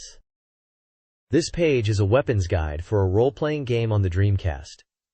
It details various weapon types including axes, spears, swords, rods, flails, and bows. For each weapon, the guide lists the weapon name, its price, the strength stat requirement to use it, where to acquire it in the game, and its latent effects, which influence character stats like strength, intelligence, vitality, and dexterity, alongside sword blood effect. This is essentially a game data sheet, providing information for players about different weapon choices in the game. The next page is a strategy guide for a game set in Pandemonium Town, Chapter 51. It details the battle conditions for a scenario called Pandemonium Anxiety, where the victory condition is to defeat all enemies and obtain 5,690 express and 2,000 money. The page lists enemy characters appearing, including guard captain, healer, and guards. It also outlines strategy tips for formation in the central area, and items obtainable from enemies like the longbow from soldiers. A section on recruiting a character, Arkan, Mentions conditions to recruit them involve clearing Chapter 5 within 27 turns, and they will automatically become an ally after battle. Another section highlights a free battle in Pandemonium Town, where the victory condition is to defeat the enemy leader, granting 500 express and 50 money. This battle takes place on a rugged rocky stage, and recommends using 2 teams and archers in the rear. The right side of the page features item lists for shops in Pandemonium Town, detailing weapons, armor, accessories, and consumables available for purchase with prices and which characters can equip them. Character abbreviations are explained at the bottom of the item list. This document provides strategy guides for several chapters of a tactical RPG. Chapter 52, Sold Life, Bought Power, tasks players with defeating all enemies, including healers and lancers, for express and money, advising against magic attacks and prioritizing healer elimination. Chapter 53, Reunion, also requires enemy defeat, rewarding players with express and money. Enemies include Mammon, evil swordsmen, and various soldiers. The strategy suggests using 2 teams and physical attacks against Mammon. Chapter 54, Power, focuses on defeating Mammon, prioritizing healers due to Mammon's reliance on them for healing. The final section, Chapter 55, Assault, Heretic Inquisitors, requires defeating all enemies, including heretic crusaders and inquisitors, suggesting players defeat Luca first and attack from the back. This page is a strategy guide for Chapter 6, The Town of Gluttony, of a role-playing game. It highlights a key decision point where the player must choose to confess or not confess to Baal, the Lord of Canaan Town, which affects the story path and number of battles. Choosing not confess leads to stages 61 material and 62, Trap the Table. The page introduces Parity as a character who can become a party member under certain conditions. Speak to Parity during free time in Chapter 6 and fulfill the conditions above. She will join at the end of Chapter 6 if these are met. Shop lists detail available items in Canaan Town for sections 61 and 63, including weapons, accessories, and consumables. Stage 61 material focuses on efficient combat using spirit equipment against enemies like Cock Long and Cock. The guide advises using preemptive strikes and focusing fire. The windswept fruit can be obtained from the Cock Long enemy. Stage 62, Trap the Table, provides a strategy for the Trap the Table battle, emphasizing utilizing terrain and team formations against Baal, attendants, D-summoners, healers, strange interrogation officers, and soldiers. It suggests focusing on magic attacks and physical attacks to defeat Baal, and mentions obtainable items like Blue Cure, Elixir, and Vix's Whip. The strategy for Trap the Table involves using 2 teams and coordinating attacks to defeat Baal and his guardians, focusing on magic and physical damage and utilizing the terrain. This page is a strategy guide for Chapter 6 of the Dreamcast Tactical RPG, Langrisser Millennium. It provides tips and enemy information for several battles within the chapter. The first section, Chapter 63, The Lurker, details the initial encounter where the victory condition is defeating all enemies. The guide suggests team formations to clear the stage effectively. The second part of Chapter 63, The Lurker, second time, focuses on weakening evil knights from afar. It advises using ranged attacks and utilizing pillars for cover in this second encounter. Chapter 64, Justice, Hypocrisy, and Armor of Great Evil God, prepares players for the Baal boss battle. It stresses the importance of merging with the character Gaius before confronting Baal, and recommends a strategy of magic and coordinated attacks to win. Finally, the Free Battle in Canaan Town section gives advice for a side battle in Canaan Town, focusing on defeating the enemy leader. It suggests tactical approaches based on terrain height and specific character usage. Throughout the guide, enemy types like Evil Knight, Heretic Inquisitor, Poisonist, Healer, and D-Summoner are mentioned alongside boss characters like Baal. Items such as Crossbow and Blue Cure are also noted as obtainable from enemies. The guide gives key tactical advice for progressing through Chapter 6 of Langrisser Millennium. This page details the legendary items in the Dreamcast RPG Climax Landers, known internationally as Time Stalkers. It explains how these items can be enhanced at the blacksmith, making them incredibly powerful. Legendary items can be strengthened, improved, to be easier to handle, and even have skills added or removed. You can obtain legendary items by exchanging tokens found in the game, with examples being Blessed Shoes, Ring of Anti-Magic, and Shield of Gaia, each requiring different token amounts. Clearing scenarios also rewards you with legendary items, like Milmania's staff and legendary staff. The page highlights the synthesis feature, where you can combine items to create multi-skill items, reducing the item count needed in dungeons, a crucial advantage. It also gives an example of improving the Milmania's staff to make it easier to use by reducing its handling parameter. The next page is a guide from Dreamcast Magazine, focused on defeating monsters in RPG games. It emphasizes exploiting monster weaknesses by understanding their attributes and using appropriate magic or attack methods. The guide suggests observing monster names and appearances to infer their weaknesses. For example, Fire Aglar might be weak to water. It advises experimenting with magic to identify vulnerabilities, and warns that some monsters are resistant to magic, requiring physical attacks. The page highlights the importance of being cautious of high-level enemy skills, particularly in dungeons, where monsters can be tougher and possess abilities to seal magic or items. A dungeon monster weak point check section details different monster types like Miminaga, Barglar, Heavy Knight, and Skull, listing their elemental weaknesses and resistances. For example, Barglar-type monsters are generally resistant to magic and should be fought with physical attacks. Heavy Knight types are vulnerable to magic attacks, especially if attacked preemptively.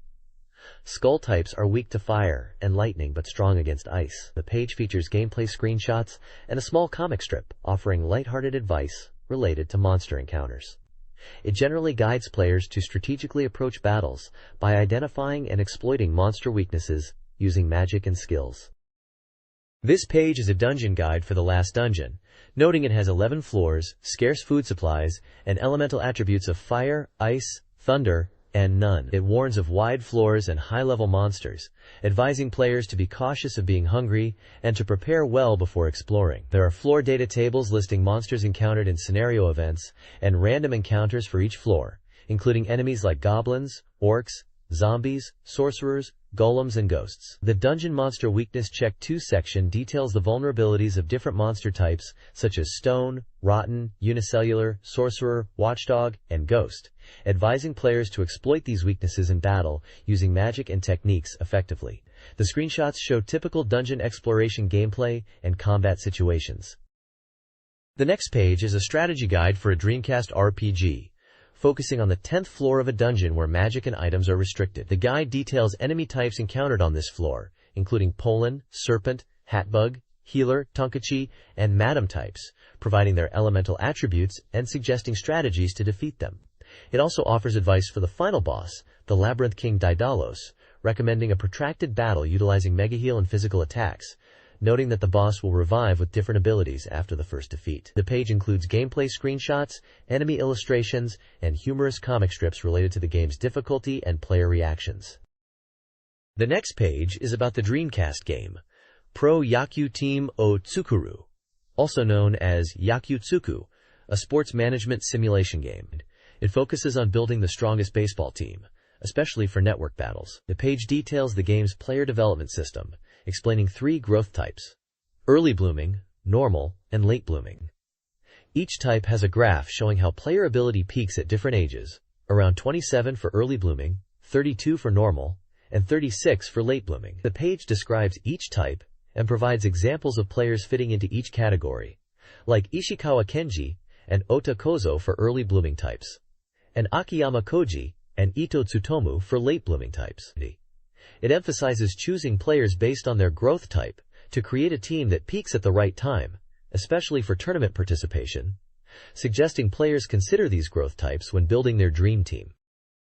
This page is all about strengthening your baseball team in Professional Baseball Team o Aruz by recruiting foreign players, highlighting how tough it is to get your players to peak performance, and suggesting foreign players are a quick solution. It recommends overseas scouts from different regions, including Cuba, Korea, America, Taiwan, Dominican Republic, Puerto Rico, and even Mars, and lists scout names for each location. The page emphasizes that S-rank foreign players are immediately effective on your team.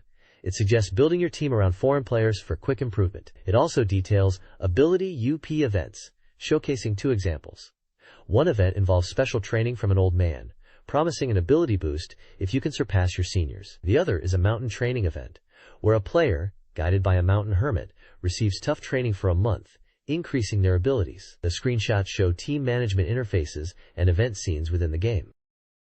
This page is focused on tips and strategies for a baseball management simulation game, likely from the professional baseball team O Tsukuru series, though it's not explicitly named here. The article emphasizes maximizing player parameters and minimizing fatigue during the pennant race. Key advice includes utilizing facilities like massage rooms and medical rooms to recover players quickly, investing in training equipment, and managing training intensity based on player type, with pitchers needing more rest than fielders. It also suggests upgrading the stadium turf to American turf to reduce player fatigue during games, though this is costly. The page highlights special ability UP events, where players can participate in TV programs like Okiraku TV, which can boost specific stats like chance, or increase maximum stamina or technical skills depending on the show they appear on, suggesting these events are crucial for player development. The overall tone is about effectively training and managing your baseball team to achieve maximum player potential in this Dreamcast title. This page focuses on the game Baseball Team Create, known in Japan as Professional Baseball Team O Tsukuru. It presents itself as a special project between the development team and Dreamcast Magazine to explore community aspects of the game. The page features Yaku Tsukuroku Hakase, presented as a baseball expert, who is actually planner Yasuto Baba. The article discusses strategic elements of the game, specifically defense and base running, emphasizing their importance. It also highlights stamina as a key aspect for sports players in the game. The page includes interviews with designer Hiroshi Chi, who speaks about the fun and freedom in team building, and programmer Masahiro Kato, who recommends focusing on hitting and fielding practice to improve running skills and defensive abilities, even suggesting Seibu Lions' Kazuhiro Matsui as a role model for aggressive and speedy play. He emphasizes enjoying the game and watching baseball games. This guide for Cool Borders Burn highlights hidden areas and interesting spots on various courses, offering detours from the optimal racing line. These spots are not intended to improve racing times, but to enhance the player's experience. The guide, Cool Borders BURRRRN, Course Skimming, Famous Spots, Confusing? Pilgrimage, details locations with lost time penalties, indicating the time lost by exploring them. The guide covers mountain review, mentioning a path, a loghouse jump, a parking lot area, and an under-platform route. Emerald Forest locations discussed include mysterious ruins and a jumping spot near stone pillars. Screenshots accompany each location. The lost time measurements, determined independently, are provided for each detour, acknowledging that these exploratory routes may take longer. This guide details routes and techniques for the snowboarding game Cool Borders, specifically for the Urban Striker and Cave Slider courses. For Urban Striker, routes include Ride the Roofs, involving park and rooftop jumps with time penalties, Back Road for bypassing the park with a 4-second penalty, a shortcut offering a 2-second bonus, and Ride the Roofs Part 2. Cave Slider routes include Roads Deeper Inside, navigating trick areas with a 1.5-second penalty, Fossilized Dinosaur, utilizing a fossil for tricks with a 3.5-second penalty, Quiet Lake Shore with lakeside paths and varying penalties depending on the chosen route, and Second Goal reaching a hidden underground goal for a 1-second penalty. Each route is visually aided with screenshots showing player positions, speeds, and techniques. This guide provides strategies for the Dancing Devils course in Cool Borders. Section 1 emphasizes maximizing points early through long ollies and combos. Section 2 details a shortcut using a cliff jump to bypass a hairpin turn. Sections 3 and 5 focus on cliff-to-cliff jumps to access trick areas, with timing and guarding techniques crucial to success. Section 4 advises against a rock wall shortcut. The remaining sections, 6 to 10, offer further guidance, including timing for guarding and ollies, navigation through narrow paths and rock hazards, and specific directions to maintain speed and land tricks, ensuring progression through the challenging course.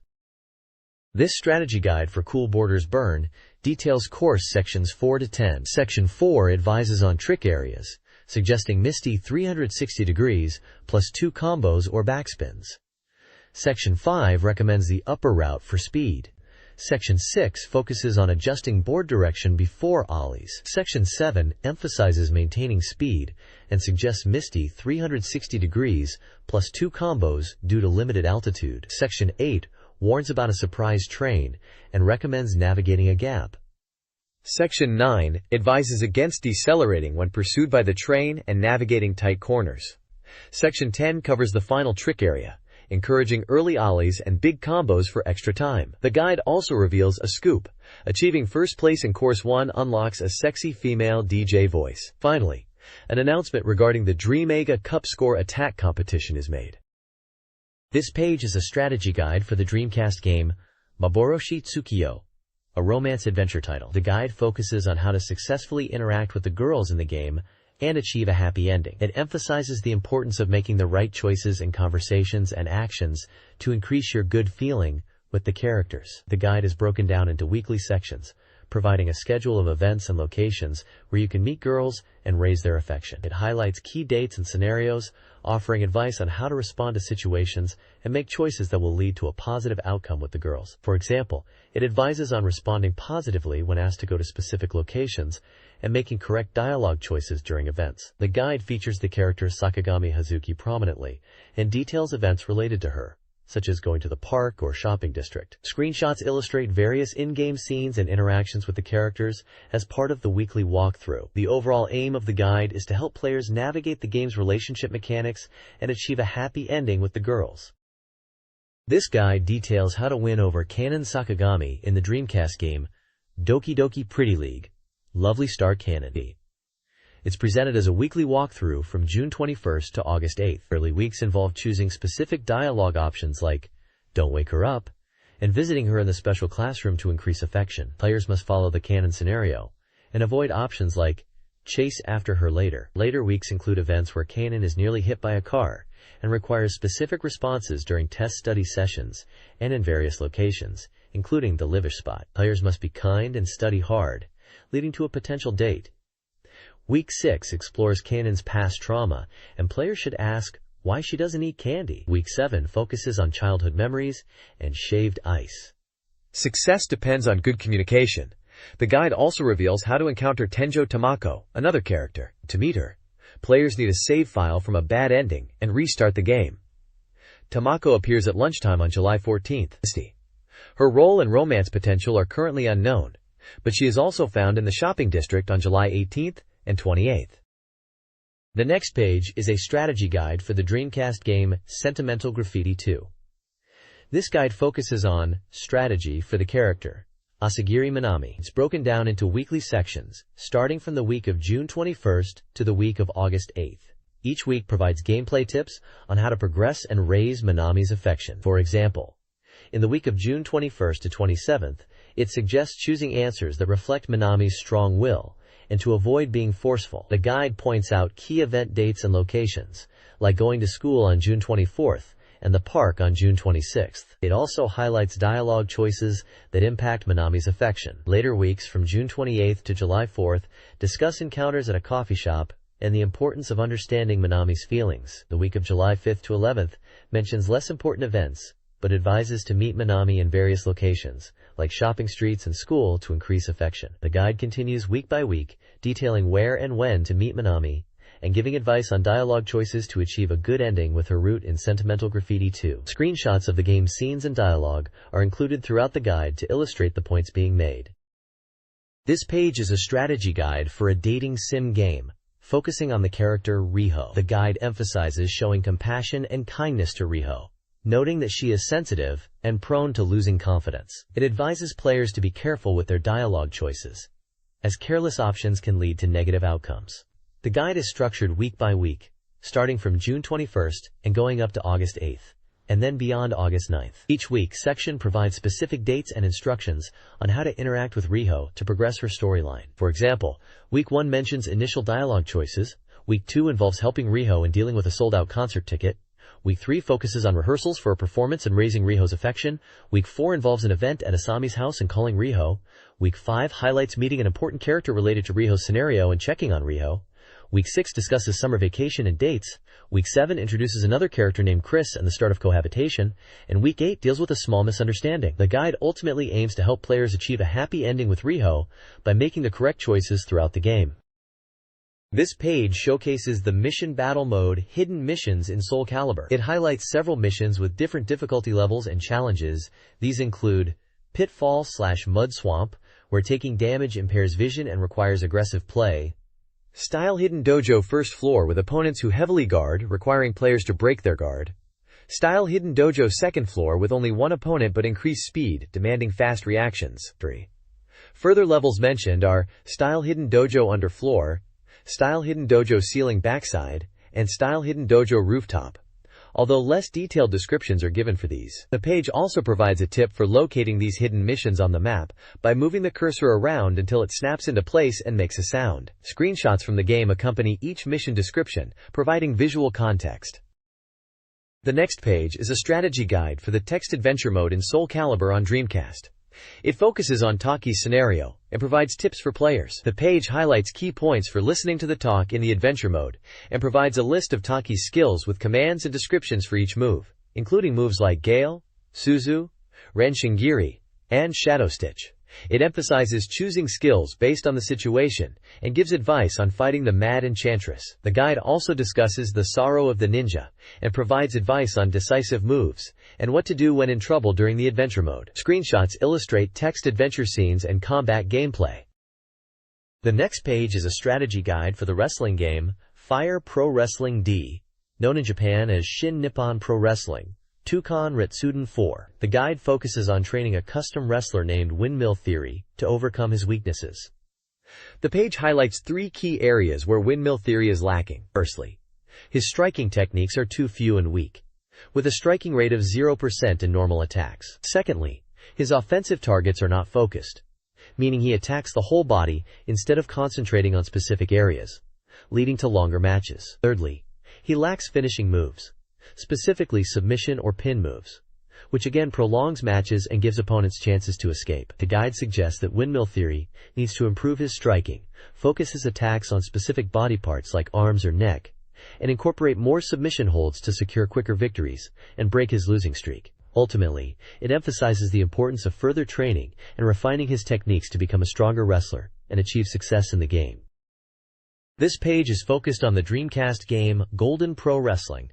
It details the 1WGP League Battle Tournament. The page highlights notes for participants and promoters, stating that applications are limited to 1 per person. For CPU versus CPU matches, logic switching is automatic. The page warns against using unfair logic when editing wrestlers, as it could lead to disqualification. Match results are announced, and a specific featured match is between Tachibana Jr. and Asayama Takahiro, which Asayama Takahiro wins by KO in 9 minutes and 54 seconds. The page also details a signature move called the Buffalo Sleeper, described as a unique hold created by Tenryu. This page is focused on Rent a Hero Returns for the Dreamcast, highlighting it as a Sega official page. It announces the start of an official fan page for the game and mentions the development team and fans working together. The page details how fan submissions will be reviewed by the development team and potentially featured. There are sections for fan requests to rent a hero, featuring comical scenarios like asking him to buy a lottery ticket or push someone on a swing, and fan submissions are presented with ratings. The page includes character artwork, screenshots of gameplay, and sections with humorous titles like Dejar King and Minor Major, which seem to be fan-submitted content. The game is noted as being a 3D action RPG and playable for 1 player, with the release date and price yet to be determined. The article encourages Dreamcast owners and even Mega Drive fans who know the previous game to check it out, mentioning that platform differences are irrelevant and to not hesitate to ask questions. This page is focused on the game Rent a Hero and features a report on a Rent a Hero event at the Tokyo Game Show, where the hero appeared and did various part-time jobs after a hero show at the Sega booth. The page highlights the magazine's Get Lots of Gourd and Get Great Prizes campaign, where readers can earn points to redeem for prizes. Prizes for Gourd points include a Dreamaga special strap, a Rent a Hero clear file, an MDBGM recorded mini-disc, a Rent a Hero telephone card, a staff jumper, a Mega Drive and MD Rent a Hero set, a Beijing banquet tour with developers, and a 4-night Hawaii trip. The page also encourages reader submissions like jokes and fan letters related to Rent a Hero. There is also a section called Dreamaga's Helping Hand, but the details are cut off in this section. This page is centered around reader submissions and Q&A for the game World Neverland Plus, Allured Kingdom Stories, a life simulation game. Readers are encouraged to submit content and become 4-panel manga artists. One reader asks about rare items obtainable in locations like Blackport and Yarno Market. The response details 5 special items: Cecilia's Tear, Dragon Scale, Emu's Droppings, Egg of Sekai, and Dragon Drop, explaining how and where to find them and their effects. Cecilia's Tear appears at the Angel Window in specific days and locations. Dragon Scale is obtainable after defeating a dragon in battles and finding memos. Emu's Droppings are dropped by Emu in specific locations and also appear by finding memos. Egg of Sekai appears on the beach on the 20th of each month. Droppings. Dragon Drop is obtained by winning in Bagwell battles. Another question is about raising character stats like kindness, positiveness, and diligence. The answer explains that kindness increases with encouraging words and decreases using training tools.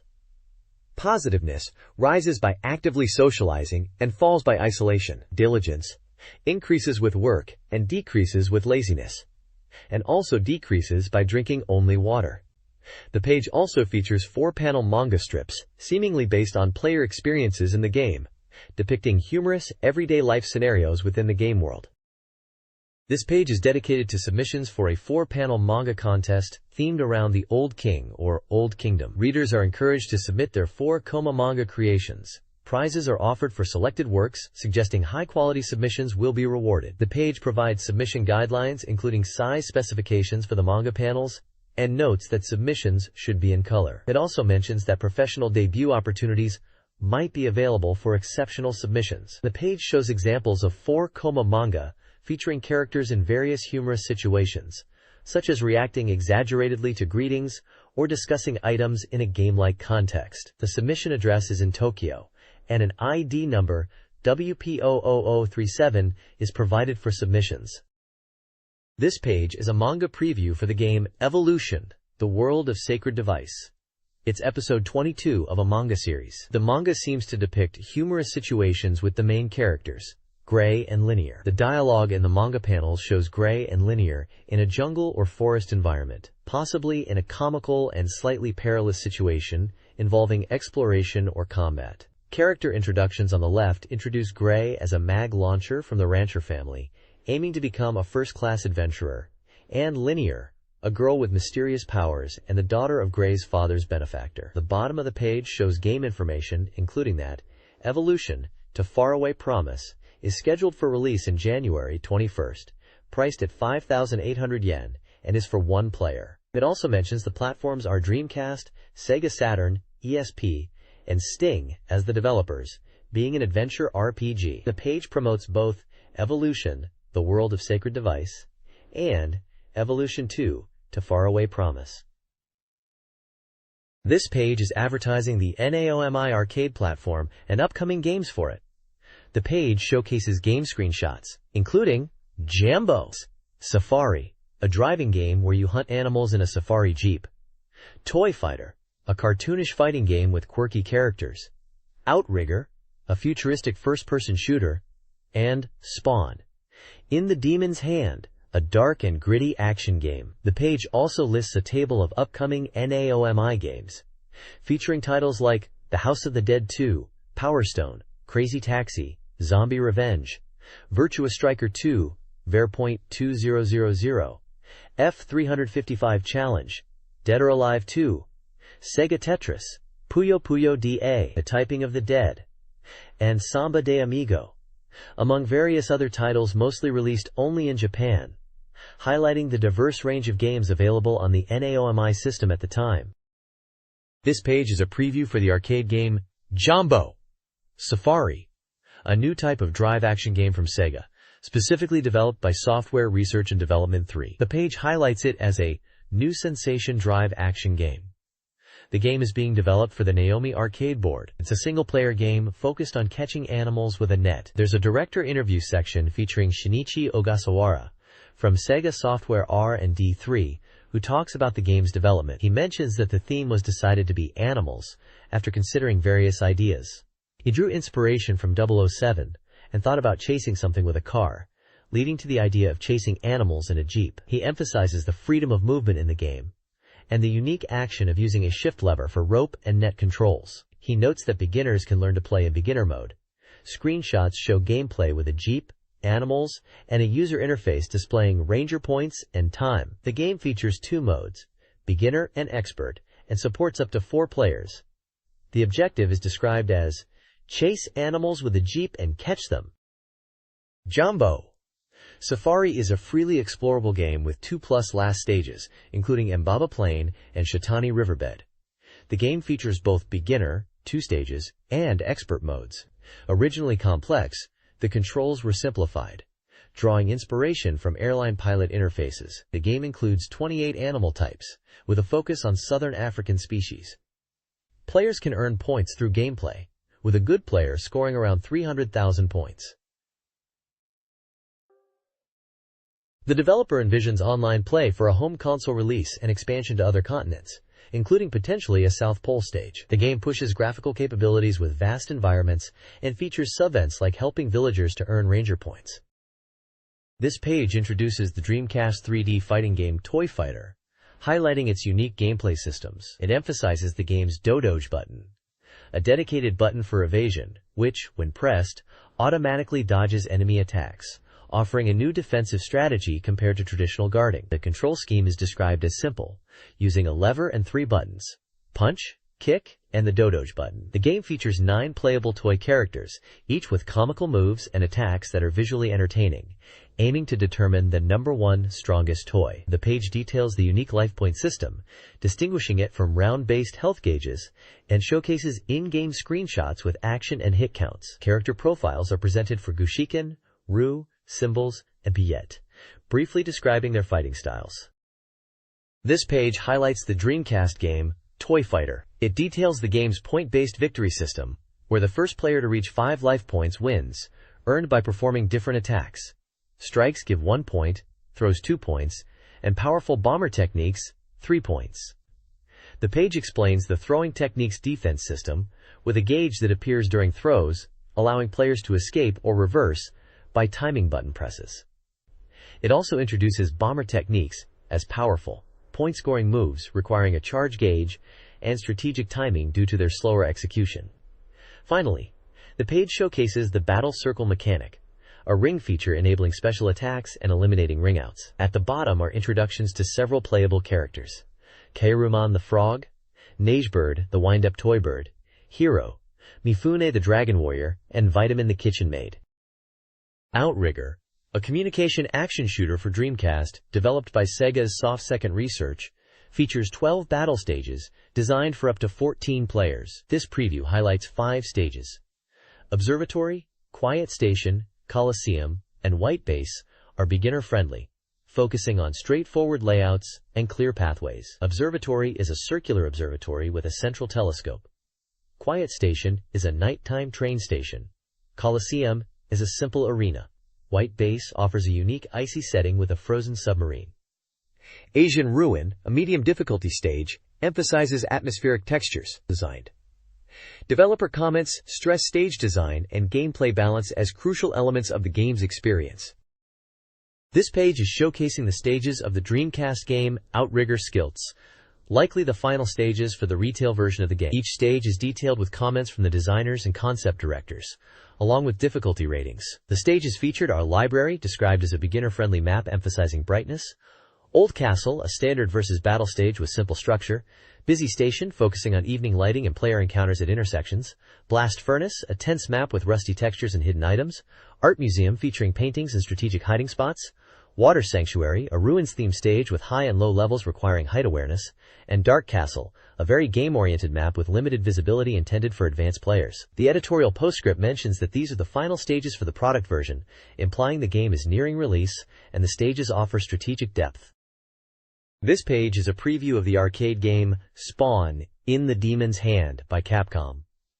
It was shown at the AM show and was about 55% complete at the time. The game is running on the NAOMI arcade board and is highlighted as a 4-player battle action game. It features impressive graphics leveraging the NAOMI hardware and is based on Todd McFarlane's Spawn. The game system is described as offering intense 3D battles, multiplayer, and cooperative play, with rules varying depending on the mode. There will be 11 playable characters, including familiar faces from the Spawn comics and figures, with original characters like Jay Priest also featured. The preview shows screenshots of gameplay with Spawn using weapons, and a character select screen showing Spawn, Jay Priest, Tremor, and Redeemer. There is an explanation of a view change button that allows players to switch perspectives to better see enemies in the 3D environment. The game is slated for release this winter in Japan.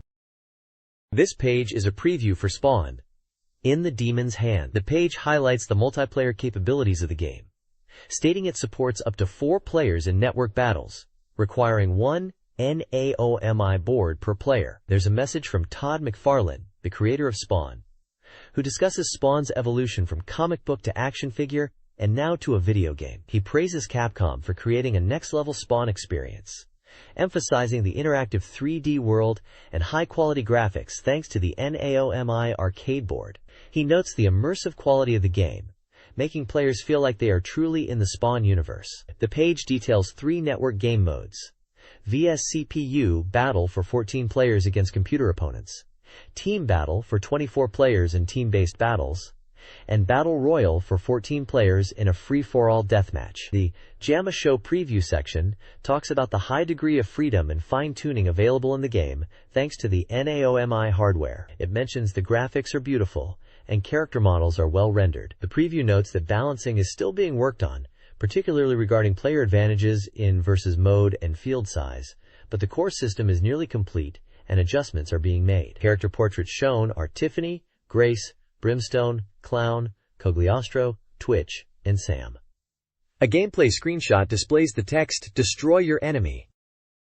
Namco's VS Development Department Public Page Volume 8 highlights 2 major events: the arcade game, Mr. Driller, and the Soul Calibur National Tournament Finals. Mr. Driller is a new action puzzle game with simple controls but deep gameplay, featuring a drilling mechanic and air management.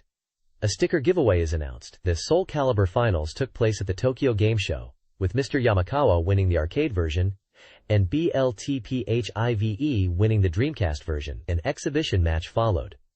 Benjamin Tanaka's diary reflects on the tournament's success after a tiring setup. The page also features reader-submitted illustrations and solicits further artwork submissions, particularly for Soul Calibur, offering potential publication and Namco prizes. This page features advertisements for 2 perfect guides. Firstly, the Mobile Suit Gundam MSVS Perfect Guide for the Dreamcast game Mobile Suit Gundam MSVS, or MS Versus. This guide reveals all the secrets of the Anaheim Electronics developed simulator, which includes over 70 mobile suits and more than 30 famous pilots like Amuro Ray and Shar Aznavour. The guide covers mission strategies, pilot training, and MS data, helping players become the strongest. It's currently on sale for 980 yen.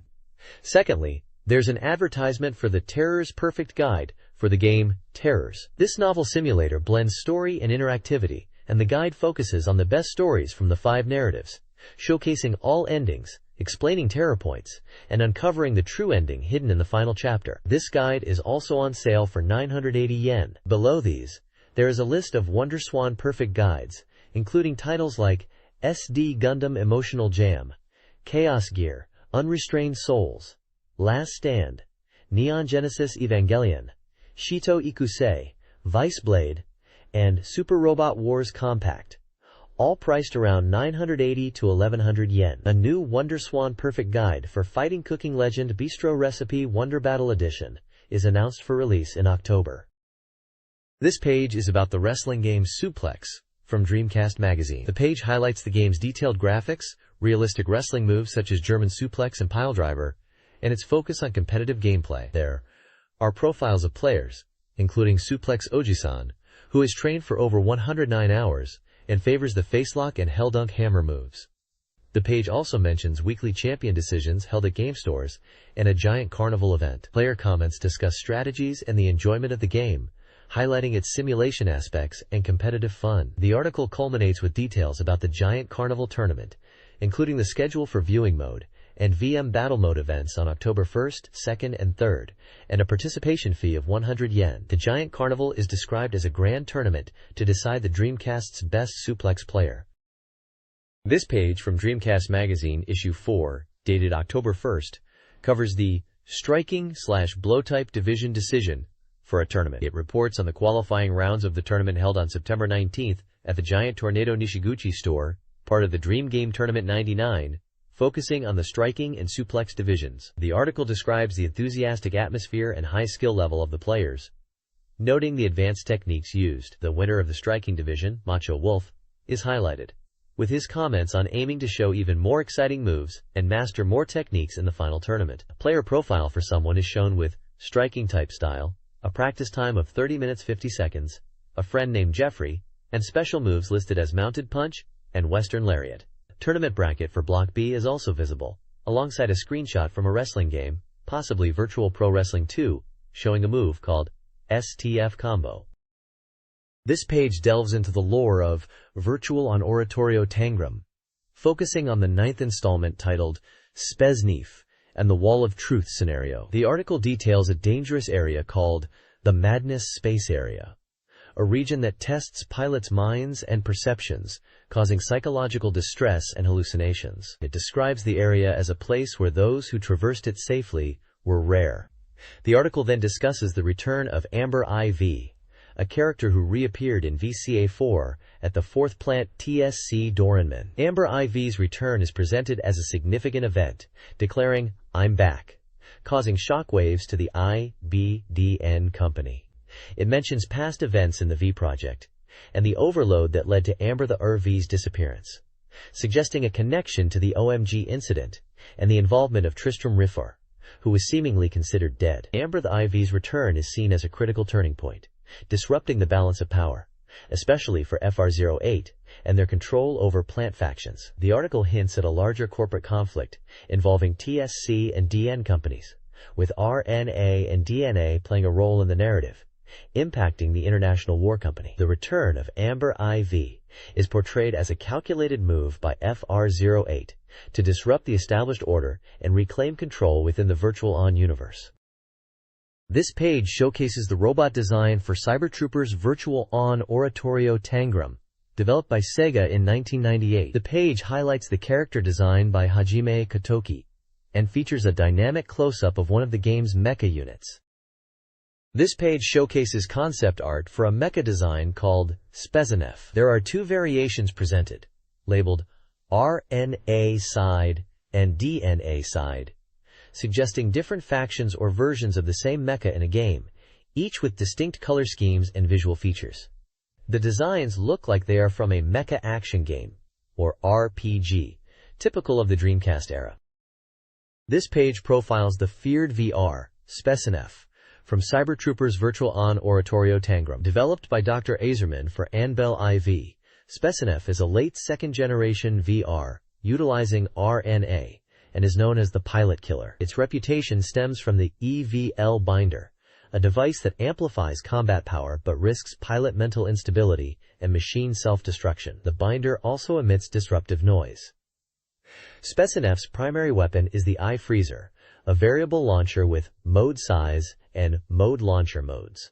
It fires energy projectiles effective against V-armor and interferes with MSBS systems. Backstory details include Anbel IV's involvement, overload phenomena in early VR development, Operation Moongate, TSC's role in VR production, the source of aggression near Azerman's lab, V-crystals, and the evil binder. The article also mentions V-crystal-coated structural materials. The page concludes by previewing a focus on the MBV-707 Temjin in the Fresh Refo plant. This page previews the arcade game Emergency Call Ambulance. It's described as a job simulation game where you drive an ambulance through city streets, rushing to save lives. You play as an ambulance driver in a tense, emergency situation. The game features mission select and allows you to choose different ambulances. The page explains the gameplay interface, highlighting the health point meter, which represents the patient's condition, decreasing if you drive recklessly. The operation window displays the patient's status with conditions like pale face, respiratory arrest, and reduced consciousness level, showing the urgency of your mission. There are two camera views available, driver's view and rear view, with the rear view recommended for easier driving once you get used to it. Careless driving is discouraged as it worsens the patient's condition, and the ultimate goal is to deliver the injured to the hospital safely. Kyukyusha Emergency Call Ambulance features two stages. Stage 1, Rookie Introduction, involves rescuing a 10-year-old boy, Jack, injured in a traffic accident. Features. Players learn vehicle handling and control, navigating corners and traffic. Stage 2. Courageous police officer Edward's fate? Challenges players to save 35-year-old Officer Edward, injured with a fractured limb and burns after a gang attack. Success in Stage 2 relies on pattern recognition for no damage clear, particularly at jump ramps requiring deceleration and effective braking. Pay attention here! Sections emphasize safe cornering, anticipating traffic, and learning from behind approaching vehicles. Patient details and gameplay screenshots are included. This page from Taito Journal, issue number 18, is a belated birthday special 3 months late. The editorial team of Taito Journal, a non-regular publication, is celebrating birthdays. This issue marks the lead-up to the 20th issue, and to commemorate this, they are featuring reader illustrations of popular characters, and the top 3 will be specially highlighted. There's a small Kingdom Theater corner with comic strip-style panels. The page then highlights birthday greetings for several characters. Iris, born on July 5th, associated with Gunma Prefecture and a cat shrine. Orihime, born on July 7th, associated with Tokyo and Tsukishima Yakuro. Uryu Yuzuru from Hokkaido. Takamine Akira from Nagano Prefecture. Minami Juri from Osaka Prefecture, and Azumno Nosuke from Ibaraki Prefecture. Each character section includes a small illustration and location details, with a brief comment about the character or their association with the location. For example, Iris is pleased with her good ranking, and Orihime is mentioned as being similar to Iris, born just 2 days apart, and there's discussion of a potential joint birthday celebration if they were sisters. This page is a birthday special feature, highlighting character rankings. It celebrates the birthdays of 2 characters. Sakura, born on July 28th, who is ranked 6th, and Kana, born on September 7th, who is ranked 7th and aiming to catch up to Sakura. The page also includes a sudden ranking of characters, topped by Rainy Milchstrasse and Maria Tachibana, followed by Lee Kuran, Iris, and Kanazaki Sumair, all characters from the Sakura Wars series. There's also a section announcing the answer to a quiz from a previous issue. The correct answer was Cinderella, and a person from Fukuoka Prefecture named Raika, who guessed correctly, will receive a present. Finally, there's a boy postcard section discussing plans for the upcoming 20th issue special and future content, mentioning seasonal themes, games, Christmas, end of year, and New Year topics. Hello! Capcom Volume 97 highlights 2 key game-related announcements. First, Biohazard 3 Last Escape, Resident Evil 3, Nemesis, and its soundtrack CD released simultaneously on September 22nd. The 2-disc soundtrack by Masami Ueda promises a rhythm-focused, terrifying experience, with regular and limited editions offering scratch card prizes and a Pursuer-themed t-shirt, respectively. Second, Street Fighter Zero's 10th anniversary is celebrated with an OVA titled Street Fighter Zero: The Animation, featuring Ryu, Ken, Chun-Li, and Sakura. Kane Kosugi voices Ryu and expresses his enthusiasm for the role. Volume 1 is set for December 22nd, and Volume 2 for January 23rd. The page also includes Shekiakio's Monster Night Tales, discussing the 1958 horror of Dracula, and comparing its depiction of Dracula to the 1931 version. This page is a Capcom report from the Tokyo Game Show 99 Autumn, held in September. Capcom showcased playable titles like Code, Veronica, and Tech Romancer for Dreamcast. Stage events featuring developers also took place. The page highlights a Chakumero collection machine by Capcom, which allows users to download mobile phone ringtones featuring music from various Capcom games. Compatible phone models from NTT Docomo and JPHONE are listed. The available music includes tracks from Street Fighter II, Street Fighter Zero, Street Fighter II-I Third Strike, Vampire Hunter, Strider Hiryu, Ghosts, Joblins, Captain Commando, Mega Man 2, and Mega Man X. There is a preview of the then-in-development game SNK vs. Siap, which was being developed for the Naomi arcade board and Dreamcast. The preview mentions playable characters such as Ken, Chun-Li, Guile, Ryu, Kyo, Iori, Mai, Blanca, Zangief, Dalsim, Terry, and Raiden. It highlights the game's 4-button control system and team-based battles. Finally, the page mentions the Neo Geo Pocket Color version of SNK vs. Capcom Card Fighters, noting its planned link with the Dreamcast version. This page showcases various resin-cast figure kits of Hoshino Ruri from the popular anime Martian successor Nadesico. It highlights the enduring popularity of the character and the appeal of these collectible figures. Several kit types are detailed, including the SRDX, SR series, and standard resin kits, differing in scale and outfits like her long dress or swimsuit. Information on pricing, scale, and parts for each kit is included, focusing on the craftsmanship and detail that these garage kits offer to fans. The page also includes a section discussing the appeal of garage kits and the character's lasting popularity.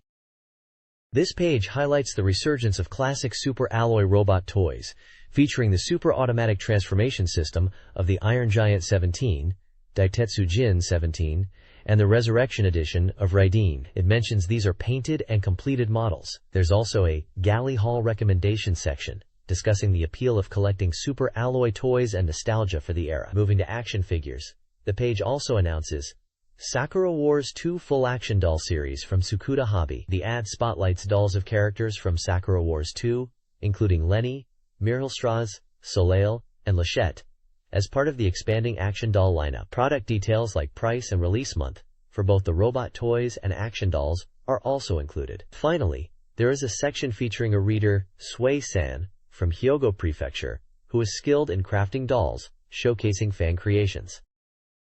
This page introduces Yoko Murata, a 17-year-old personality, providing her personal details such as her birth date, measurements, and blood type. Her hobbies include watching videos and her career highlights. TV dramas like Jino Jogakan Daitu Gaki, Idol High School Gyno Jogakan, L times I times V times E, Salty Dog in the Sea, Is It No Good If I'm Just Cute, Kiss of Heaven, and Domestic Hina Doll Daughter. She also featured in commercials for McDonald's Twin Cheeseburger and Coca-Cola. Additionally, she has released books titled P.A. Kwan and She's So High. A quote on the page expresses her desire for a relationship where she can be spoiled when they are alone, comparing it to a bench. This page is a profile piece featuring the young actress Yoko Murata, who at the age of 10 is already establishing her path in the entertainment industry through regular appearances in TV dramas and commercials. She expresses her passion for drama, mentioning a particular drama called Solitude in the Sea, broadcast only in the Kanto region, where she played a lead role. She enjoys watching movies, videos, and karaoke, and aspires to become an actress like Naomi Nakagami. The page highlights her role in a Coca-Cola commercial and the comedy TV drama Busuka Busuka, broadcast on TBS every Saturday at 7 to 308:00 p.m. She plays the role of a kind older sister in this remake. It is mentioned that during filming she interacted with elementary school students. Her photo collection, titled P.A. Kwan, is also advertised, priced at 2,600 yen, excluding tax and postage. The page also includes a giveaway of a pouch she purchased, inviting readers to apply with their details. The photography for the page is credited to Yuji Koyasu.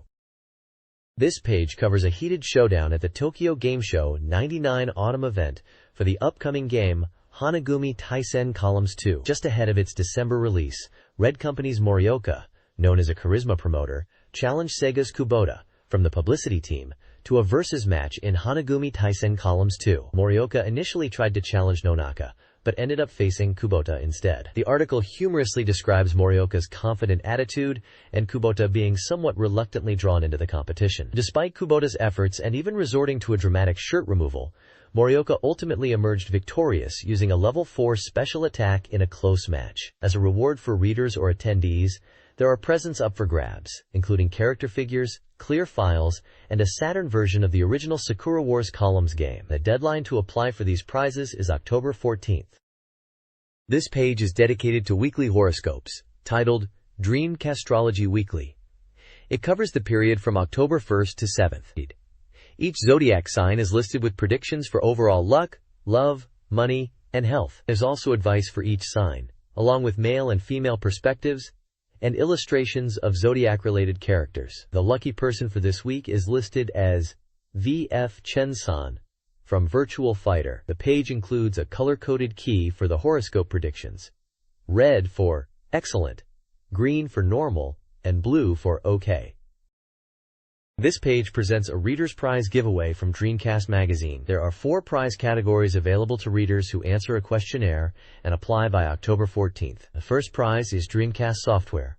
20 winners can choose any Dreamcast game released by October 15, 1999 in Japan. The second prize is a Climax Landers Perfect Guide, a strategy guide for the game Climax Landers, also known as Time Stalkers internationally. 5 winners will receive this guide, noted for its yogurt-themed cover design. The third prize is a Click Manga Experience, CD-ROM, for PlayStation, offered to 10 winners. It's described as a sample version of a manga experience. The fourth prize is a Yamaha Pit Pass case, a non-sale item offered by Yamaha, with 10 winners. It's a convenient neck strap case for tickets and small items. The page also lists names under Staff, likely the magazine's staff members, and details about the magazine's publishing schedule and contact information. The next issue, issue number 22 and 29, is previewed for release on October 8th, and will feature information on games like Shenmue, Eternal Arcadia, and Dead or Alive 2, among others. This page is an advertisement for the Dreamcast game ESPIONAGENTS, an industrial espionage simulation game where you play as the boss of a team of 7 agents. The game features a unique parallel sight screen system, displaying 4 screens simultaneously to track the actions of 4 subordinates in real time. Players must strategically manage their team through dynamic situations and unexpected events to successfully complete client missions. The game was already on sale at the time of this magazine, with a suggested retail price of 5,800 yen excluding tax. The page also highlights an exhibition section with a website for new game information and amateur creations, and an event section advertising the Sengoku Turb Festival, starting October 1, 1999, described as an event connecting to an eternal message from a single memory. The shop section mentions merchandise for Turby fans. This page is an advertisement for the Dreamcast game D2 from WRP, announcing its release date for December 23rd. It highlights that the game will be on 4 GDROMs and will cost 6,800 yen. The advert also mentions that it is for the Dreamcast.